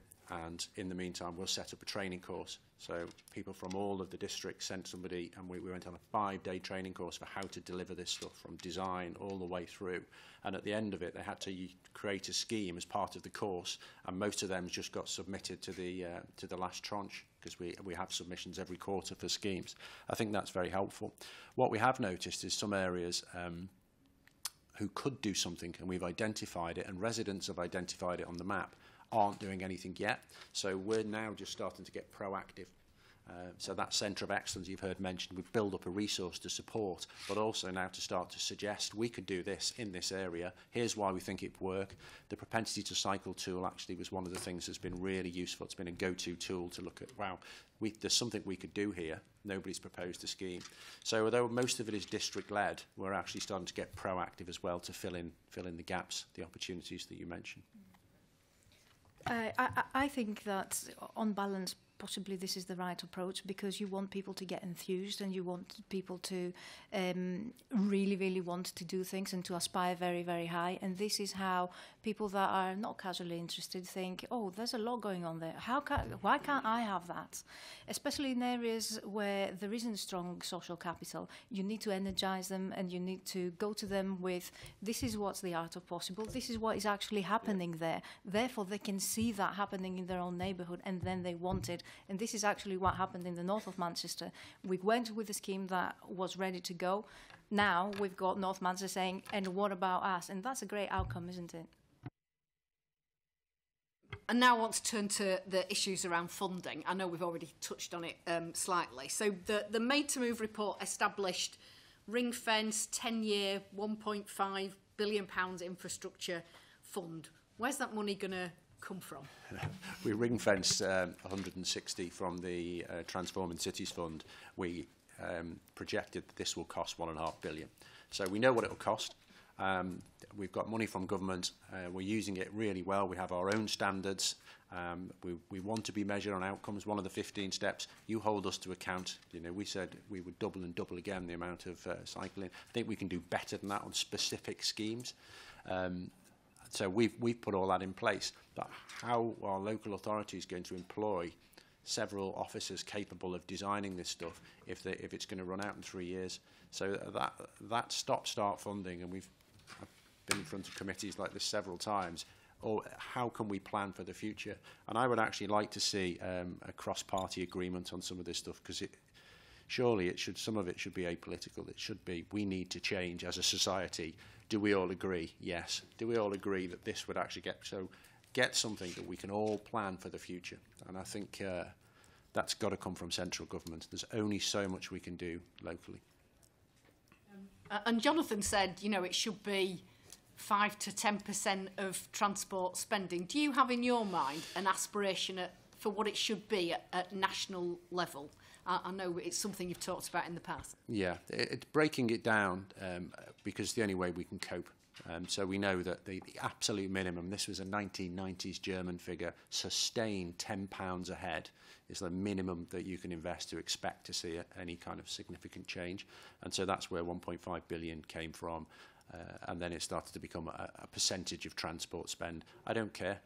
It needs to be enough to do the job. And we could work out probably in 2 hours what is enough to do the job at a national level for a decent figure, certainly closer figures than HS2. And it would be based on evidence from around Europe to show you where those numbers came from. And then we just got to start doing it. And doing it as a percentage of your transport spend just seems a logical way to find some form of commitment to sustained funding for this particular area. We do it with major roads. Why can't we do it with active travel? The mayor saying that there should be equal status for cycling, walking with roads and what does that mean? Well, I wouldn't even call it equal status. I'd give it priority status, to be honest, to allow people to... Am I misquoting your press release? Quite possibly, or possibly not. We're trying to instill culture change. Personally, I don't care if it's bicycles or walking. If you could show me another solution to the biggest problems we face in health, pollution, obesity, climate, etc., great, let's do that. But this is the one thing we all have got to do, and yet we're devoting lumps of cash to it as and when we can find it, and it's absolutely crazy. So whatever mechanism it is, it needs consistent and prioritising of funding, and doing that as a proportion of spend just seems a logical way to do it. You've been very clear in terms of the objectives and your methodology today. How many people work for you or with you on this? I mean, what is the size of your unit? I'm afraid that's a bit difficult to answer because it depends how much of this building you include. There's a core team of a dozen people. I have a board of 12, somebody from health, somebody from the police. We have engineers. We have every representative, and we meet every 2 weeks. How are we doing on this? How are we doing? And those 15 steps are our rallying point. How are we doing on this one? How are we doing on this one? But then they go away and use various organisations. The biggest challenge to me actually has been scale and not being able to see all of it, and the speed because of that, the pace of change, and having to work with people who don't agree somewhere in the chain and have gummed things up. It's quite complex. So I think it's a difficult question for me to answer, but it's probably about a dozen core people. Angelique, can I ask you about ring fencing? Because I mean, obviously, you know, on the city council, there'll be huge pressures on your budgets, and we're seeing across the country, actually, councils having to take money away from things that are, you know, they're not obliged to spend them on on health and social care because you know those are statutory requirements. How much of the money should come from Transport for Greater Manchester? How much should come from individual councils? Where do you want that ring fencing to be? Do you want national to have ring fenced funding, or do you want the allocation to local councils also to be ring fenced, even though that kind of ties your hands a bit? Let's start from Manchester City Council. We haven't got any money for this period.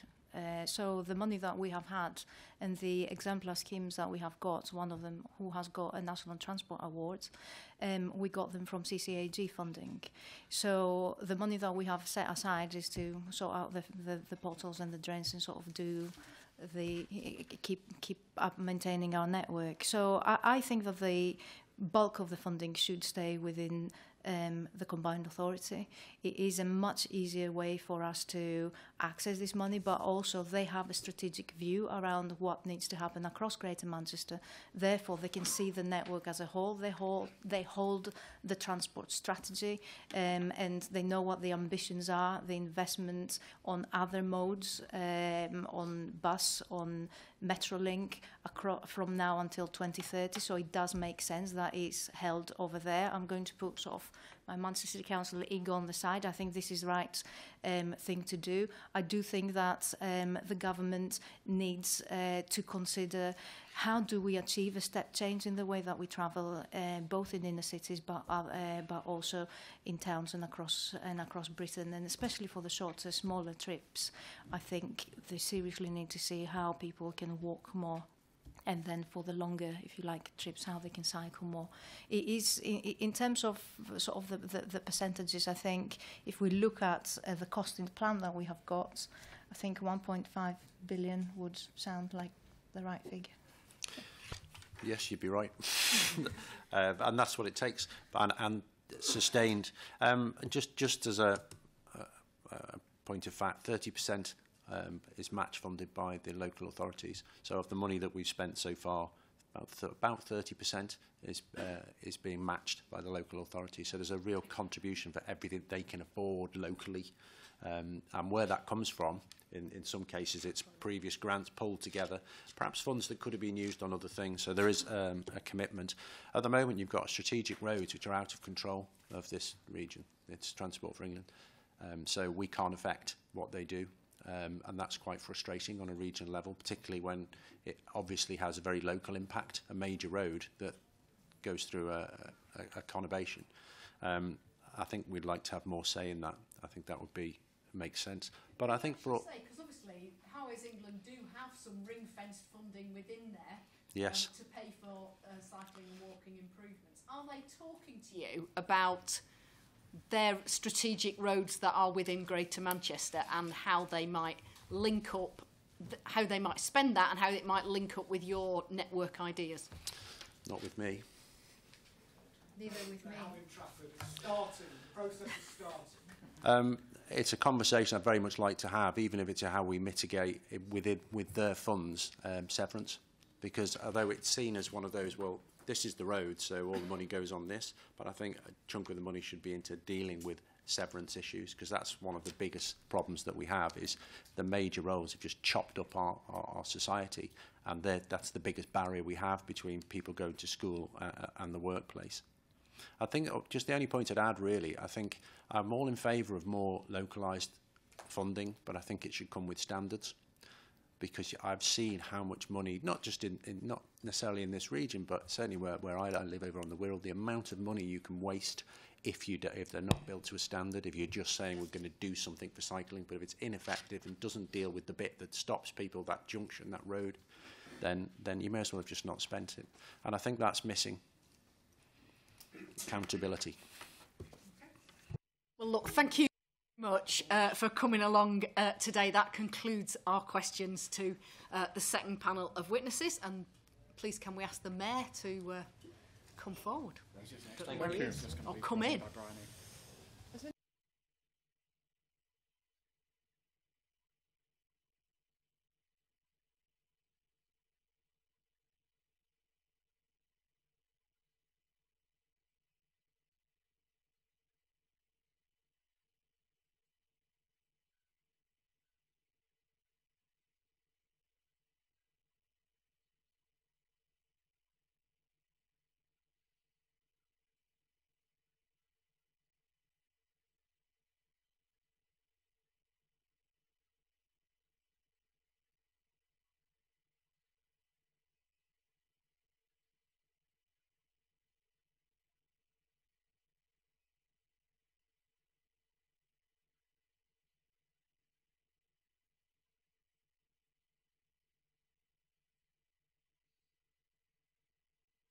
So welcome, and thank you for making it here to address our committee.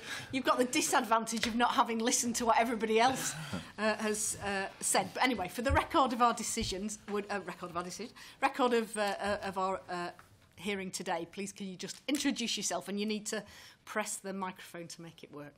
Well, thank you very much, Chair. I'm Andy Burnham, since 2017, the Mayor of Greater Manchester. And can I just thank all of you for making the effort to come today and hear about what we're doing. It is really appreciated to see the committee here and holding this full session, and brilliant that so many people have turned out to see it as well. So thank you very much. Great. Okay, really easy question to start with, Andy, is why has Greater Manchester made active travel a priority? Simple answer, Chair, is that I believe that investment in active travel delivers bigger returns than any other form of transport investment. Because if you compare it, let's say, to rail investment or road investment, you don't just get the transport benefits, you get the health benefits. And the health benefits being not just the clean air benefit, but also the physical activity incentive that comes with cycling and walking. I mean, as well as then other benefits that you could quantify in terms of improvement to public realm, livability. I mean, you could sort of add a long list out, but more than any other form of transport investment, I believe cycling, walking delivers more returns in terms of public benefits. And I deliberately decided, when I came in as Mayor, actually advised by many people and many of the campaigns here in the city region, that the time had come to kind of take it from the last item on the agenda, the thing that no one ever gets round to often in buildings like this around the country, and make it the first item on the agenda. And that's what we're doing. So, as well as making it the first item on the agenda, what other steps have you taken to achieve the sort of cycling and walking which you set out in the 2040 transport strategy? Just tell us a bit about what are the key things you've done. Well, the biggest is the decision that I took, supported by the leaders, the council leaders of Greater Manchester, to make it far and away the priority for the Transforming Cities Fund. So in autumn 2017, a few months after I was elected, the government committed £243 million to Greater Manchester over 4 years. So that's from 18-19. We're coming to the end of the first, and then we've got 3 more years of that funding coming after this year. We decided to commit 160 million pounds of that money to cycling and walking. And if I'm honest, that was a decision that was controversial and still is to some people.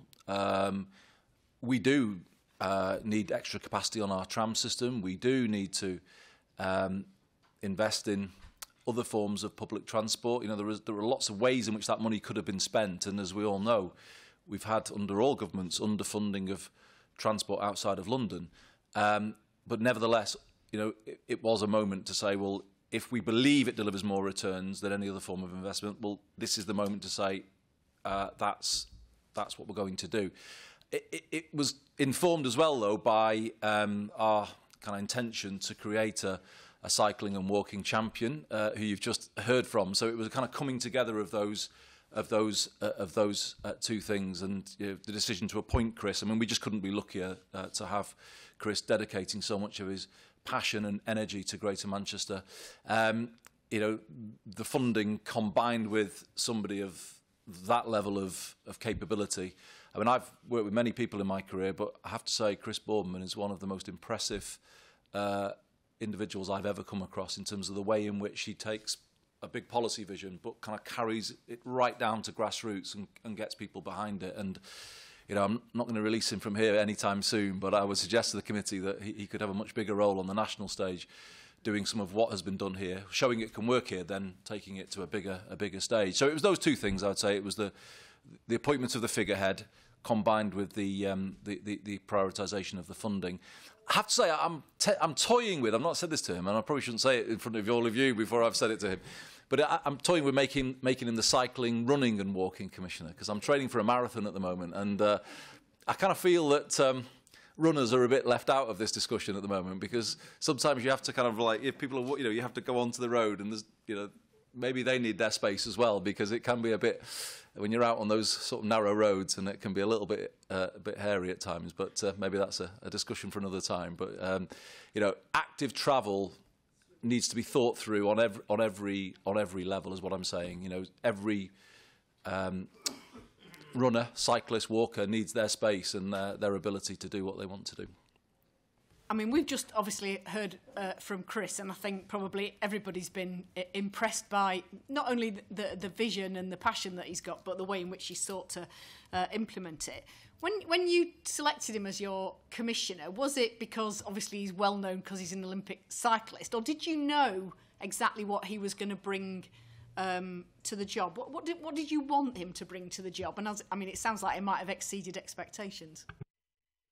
Well, definitely, but he and I kind of go back quite a bit before the conversation that we had in 2017. So, you know, if you remember, was Culture Secretary in Gordon Brown's government. So I was here when the World Cycling Championships were held in the city, the Commonwealth Games. You know, I'd kind of been watching this story that was growing around cycling and public interest in cycling. So Chris and I, our paths had crossed a number of times at those kind of things. As Shadow Health Secretary, he came to lobby me saying, well, look, you know, where's this money coming from for active travel? If DFT aren't doing it, maybe health has to step in and start changing the debate. So Chris had lobbied me as, you know, as a front bencher about that. So yeah, we'd had discussions, and the thing that I think Chris has brought to the cycling debate that is a fundamental change that actually repositions it. You know, we're learning a lot from London, so this is not in any way to say, oh, aren't we much better than that? No, because they were the ones that have kind of many ways changed the debate, and we all saw what happened in London over the last decade. But I noticed, living half of my time in London during that period, that there was still a bit of a kind of clash between cyclists and motorists, and also sort of cyclists and maybe some other members of the public, in that, you know, it was about, as Chris would always say, the kind of lycra and the visors, and it was all about, you know, a very sort of full-on cycling agenda. And Chris kind of has always spoken to every person, you know, people in their clothes, mums with buggies. You know, that for me is the thing that has changed the way the debate has been conducted here. About everyone's agenda, not like pitting one against another and having a very kind of fevered argument. There will always be those tensions between different road users, obviously. But Chris, I think, did something fundamentally important when he said, I want the B network to be used by, you know, a competent 12-year-old without their parents supervising them, or a mum with a double buggy. You know, I just think that was a big game changer in the cycling debate.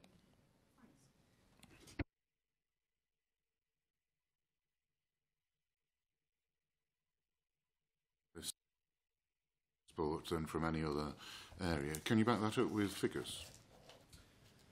I probably could, Graham, but, you know, to be honest... But if you can you give them to us? Oh, I certainly would, absolutely. I mean, the benefits of physical activity to health, I think, are understated. And I used to have this argument when I was in the Department of Health. I left culture and went to health, and I remember saying day one in the Department of Health as Secretary of State that the promotion of physical activity should be core business for the Department of Health. And they looked at me like I was speaking a foreign language. And yet the evidence base has grown over the years. And I'm going to point you to one, Graham, if I may, just one. But this is research that came out, I think, in the last 18 months. And that is the effect of physical activity in terms of delaying the onset of dementia. And there is now a very clear, established link between those two things. I personally believe everyone thinks of the physical health benefits of being physically active. I think what is often under-recognised is the mental health benefit of regular physical activity. And that, for me, is a big message that the DH needs to start to work with. I don't think anybody would recoil from that, both on physical and mental health, Andy. What I was looking for, because it always helps debate, is actual figures in terms of cash in and benefits out, as opposed to what are general statements, which I think can go a long way to find anybody to disagree with those, but it helps in any argument to influence government policy, as you know as well as anybody, if there are facts underneath that, facts and figures underneath that.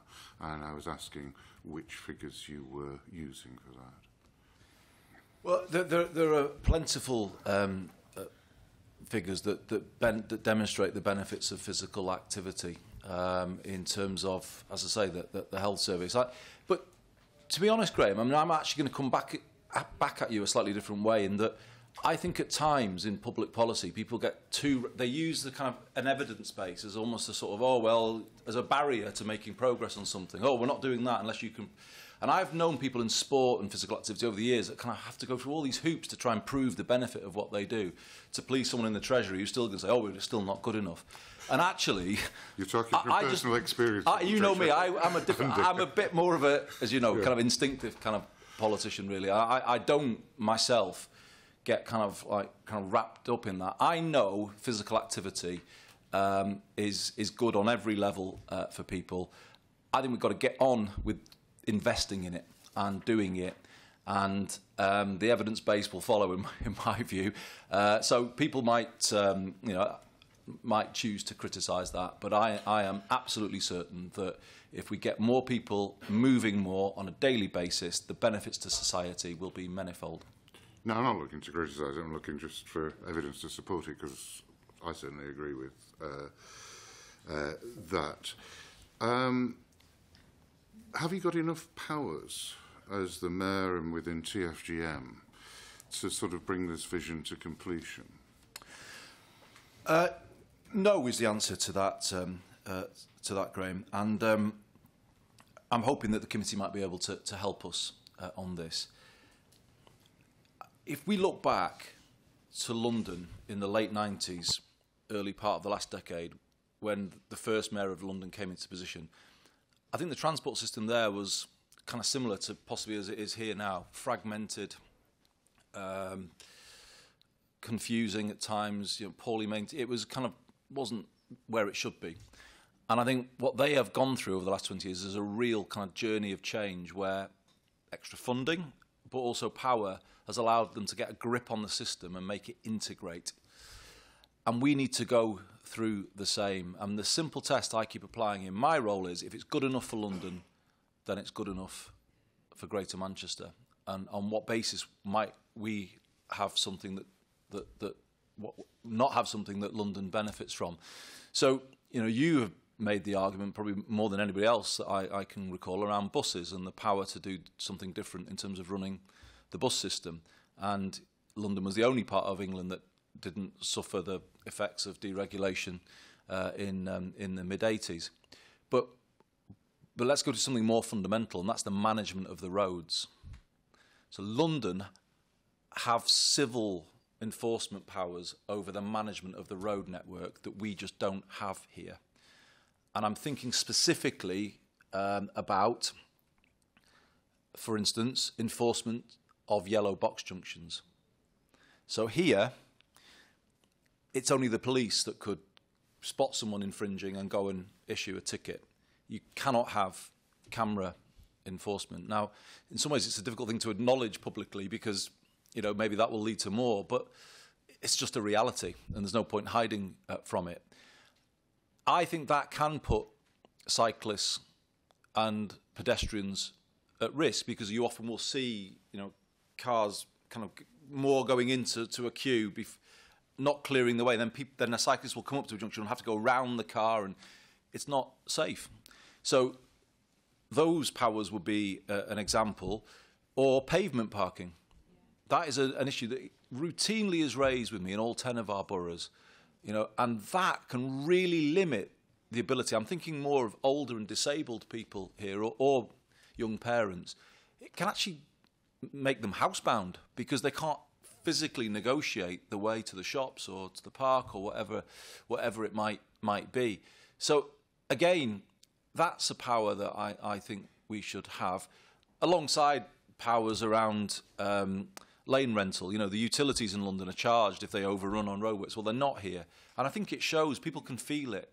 The road network is not managed as much here as it is in London, because it can't, because we don't have those powers.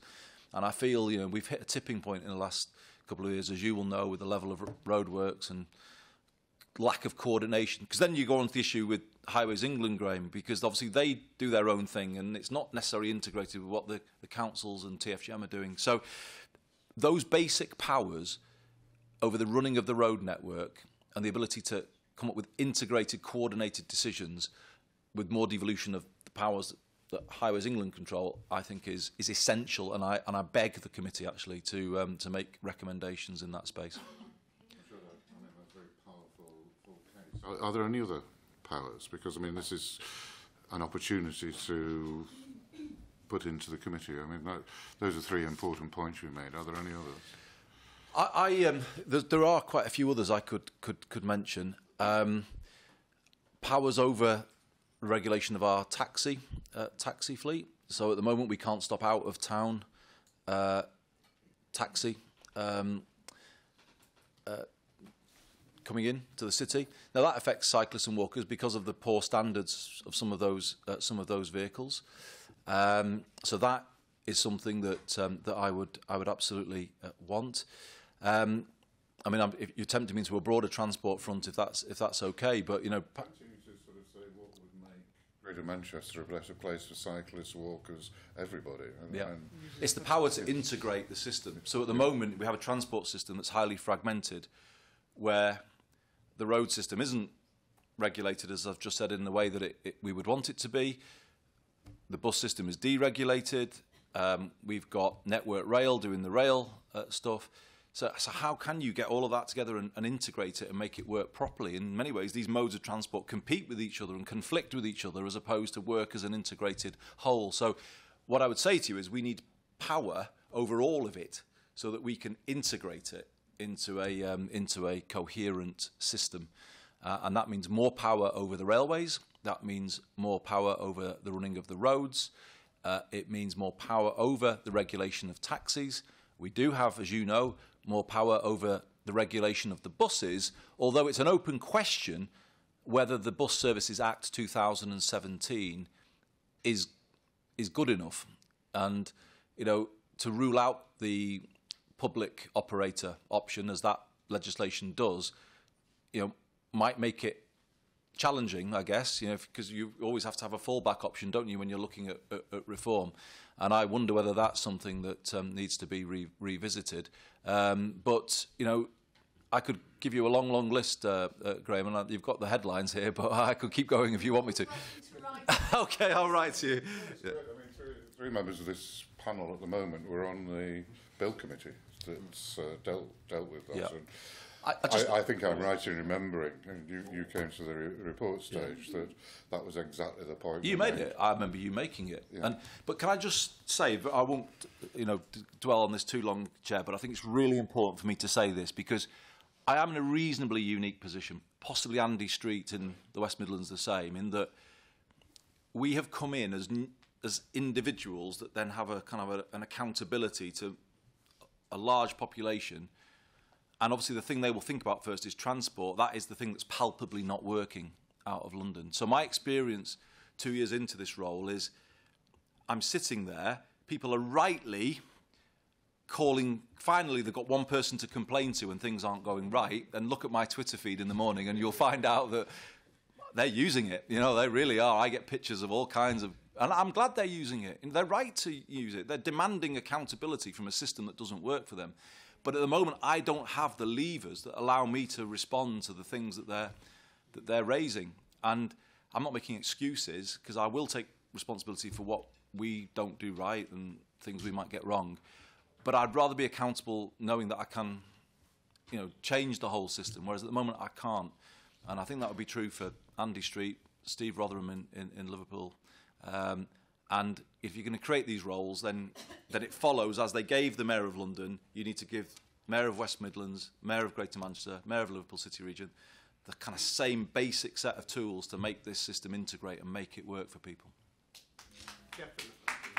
Well, I think we heard the very powerful evidence from your own cycling and walking commission about the fact that he doesn't use the train anymore because they're unreliable. And, our committee has, of course, investigated the problems that there have been since the introduction of the new timetable. So we recognise that's not within your gift. Daniel, I think you wanted to pick something up. Yes, just very quickly, Andy. To go back to the health benefits, my understanding is your devolution deal, unlike the one in my area, has the added advantage of having health within it. Is that correct? Yeah. So presumably there are some possibilities of actually bringing some of those budgets together, which of course is a very difficult thing to do when you've got health pressures. Is that possible? Because given there are health benefits out of these transport changes, you can begin to see how there ought to be some synergy there.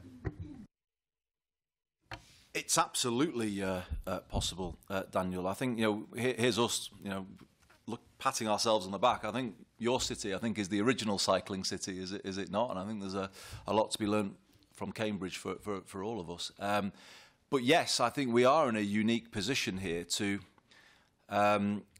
finally break down those silos between these different departments. I think that's the unique position of Greater Manchester, that we have the ability here to put health in all policies, potentially. When I came into this role, I thought my main focus would be to integrate health and social care. And it's partly that. But what it has quickly become is a health in all policies type agenda. And it's quite exciting, actually, when you start to think in those ways. I'll just give you a different example completely. We're looking at rough sleep. Well, I've been making that a top priority. And in many ways, devoting even more time to that than the things that we're discussing. And, when you get the health service working properly with housing on an issue like that, you really can start to move things forward in a much more serious way.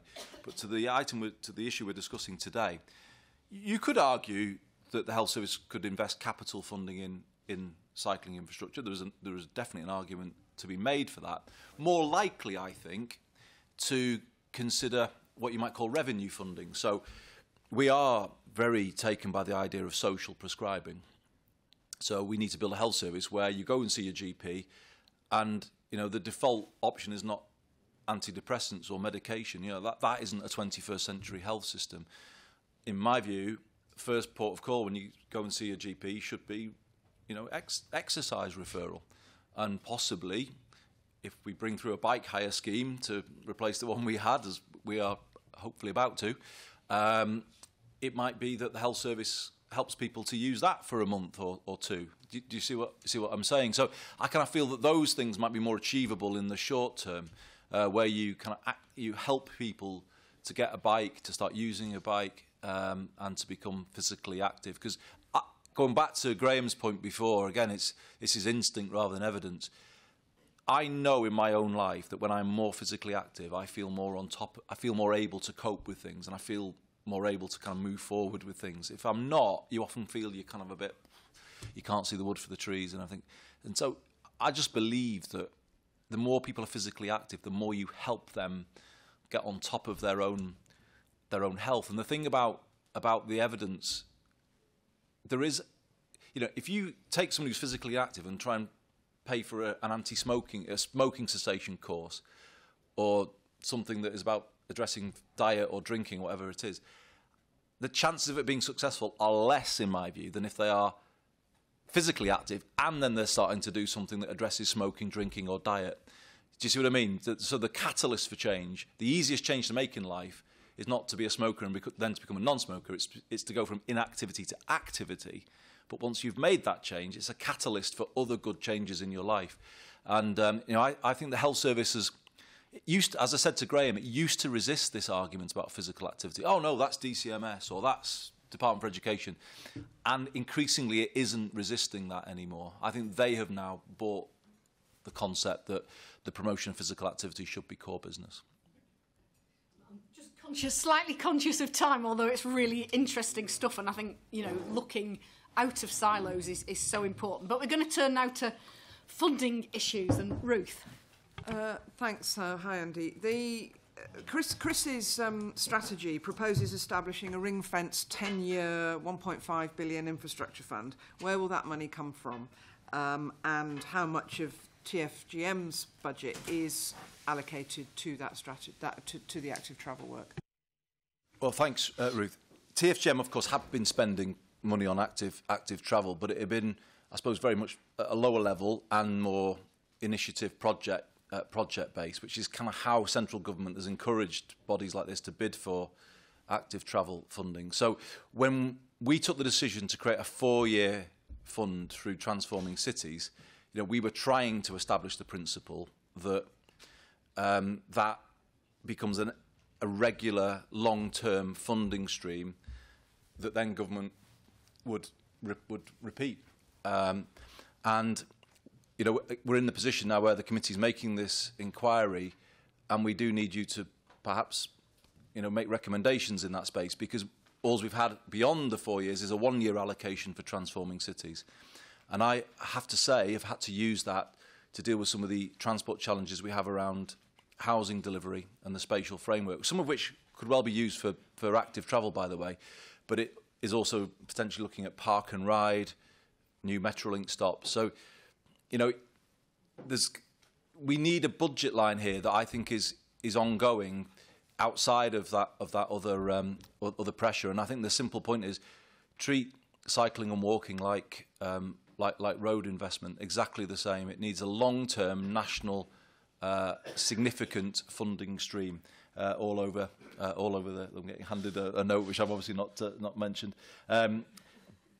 Total operating cost budget for 2020 is 186 million. So it's 5% of TFGM's budget before Transforming Cities. Sorry, 0.5, I should say, before Transforming Cities. So that tells you the level at which they were funding it.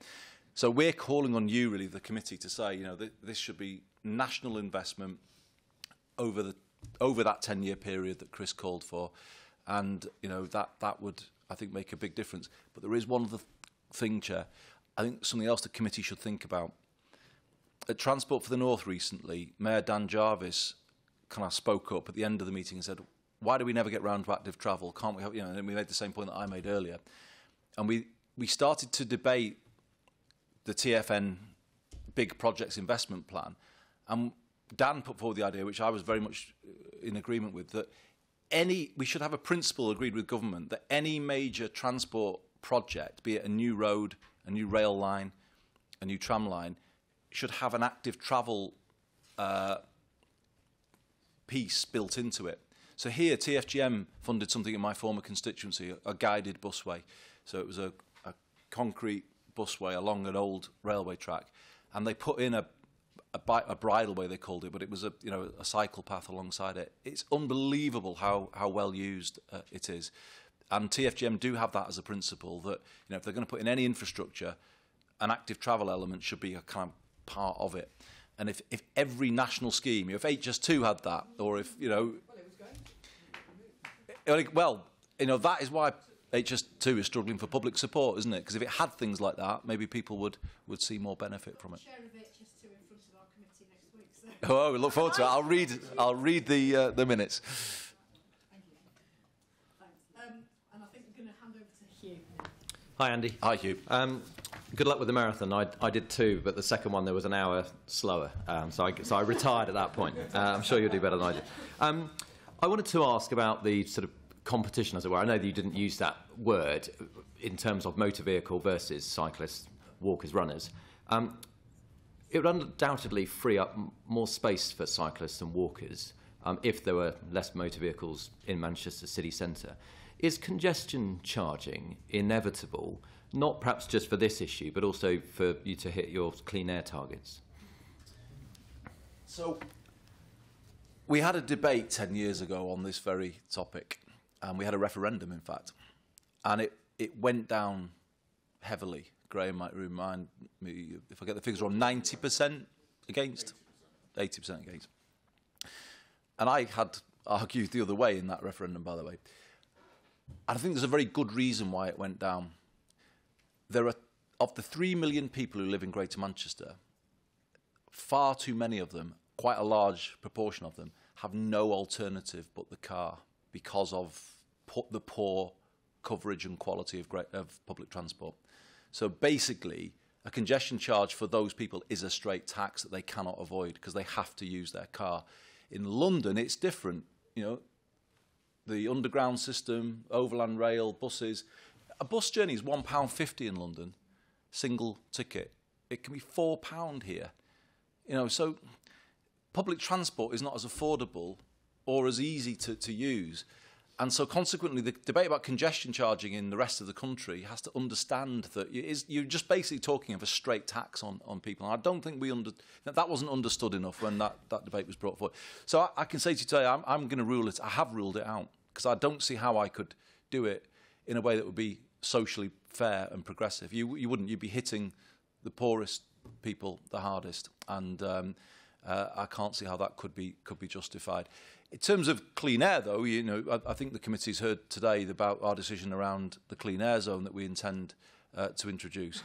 The evidence given to me by TFGM is that we would not have achieved clean air compliance any quicker than 2023 by including cars, because by 2021, 80% of private cars will be compliant with the regulations.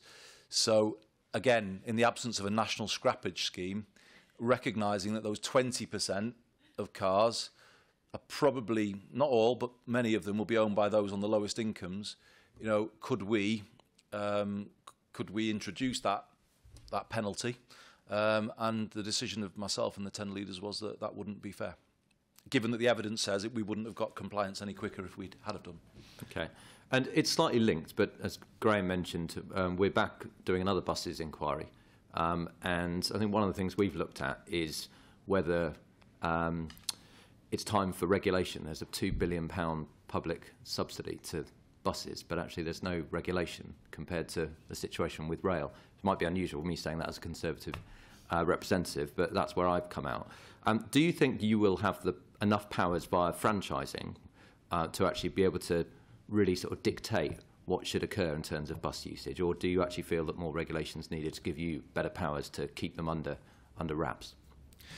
It's an open question, Hugh, because we are going to be the first city region to use the powers in the Bus Services Act 2017. So I'm in the process of raising a precept this year that will be purely for this purpose of bus reform, no other purpose. And we are moving as quickly as we can now towards using the powers in the Act. And I think it's going to be interesting to see whether or not it does. I mean, I think there's a feeling here that it probably is okay.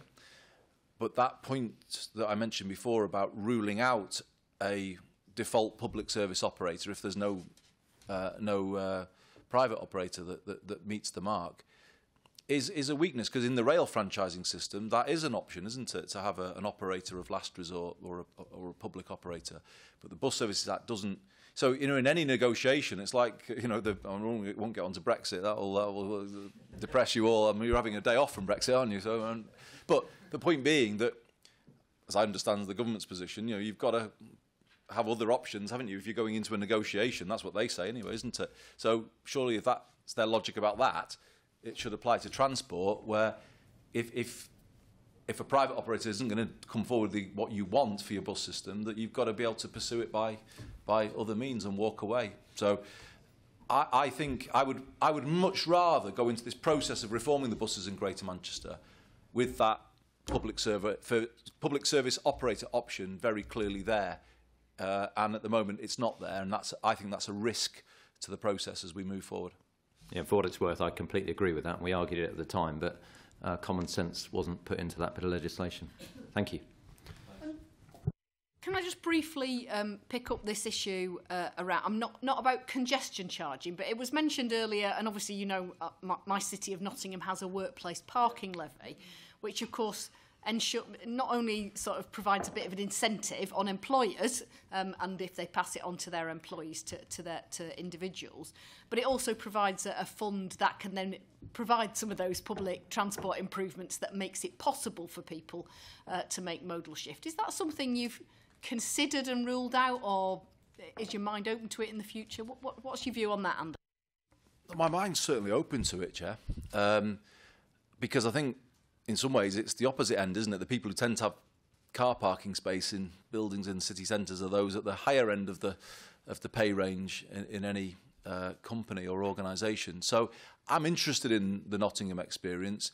I think the City Council have looked at it before, and there was an issue about the administration versus what it would actually bring in. Now, I don't know whether that's different in Nottingham to here because of the makeup of the city. I honestly don't know, but I certainly wouldn't rule it out. I think it's an interesting possibility. But I think it was the viability of it here that was the issue. You know, how much would it cost to administer versus what would it actually raise? And I think it was not proceeded with for that reason. But you know, there was so much about progressive. I was praising Daniel before, but you know, Nottingham has managed to retain public ownership, hasn't it, of buses? It has got the workplace levy. I think there's a lot we look at enviously at your city.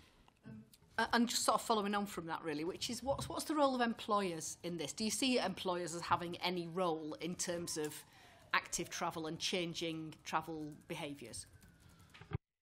Oh, certainly. I think many of them do. You know, was it called bikeability? I can't. No, where was that? That's the primary school scheme, isn't it?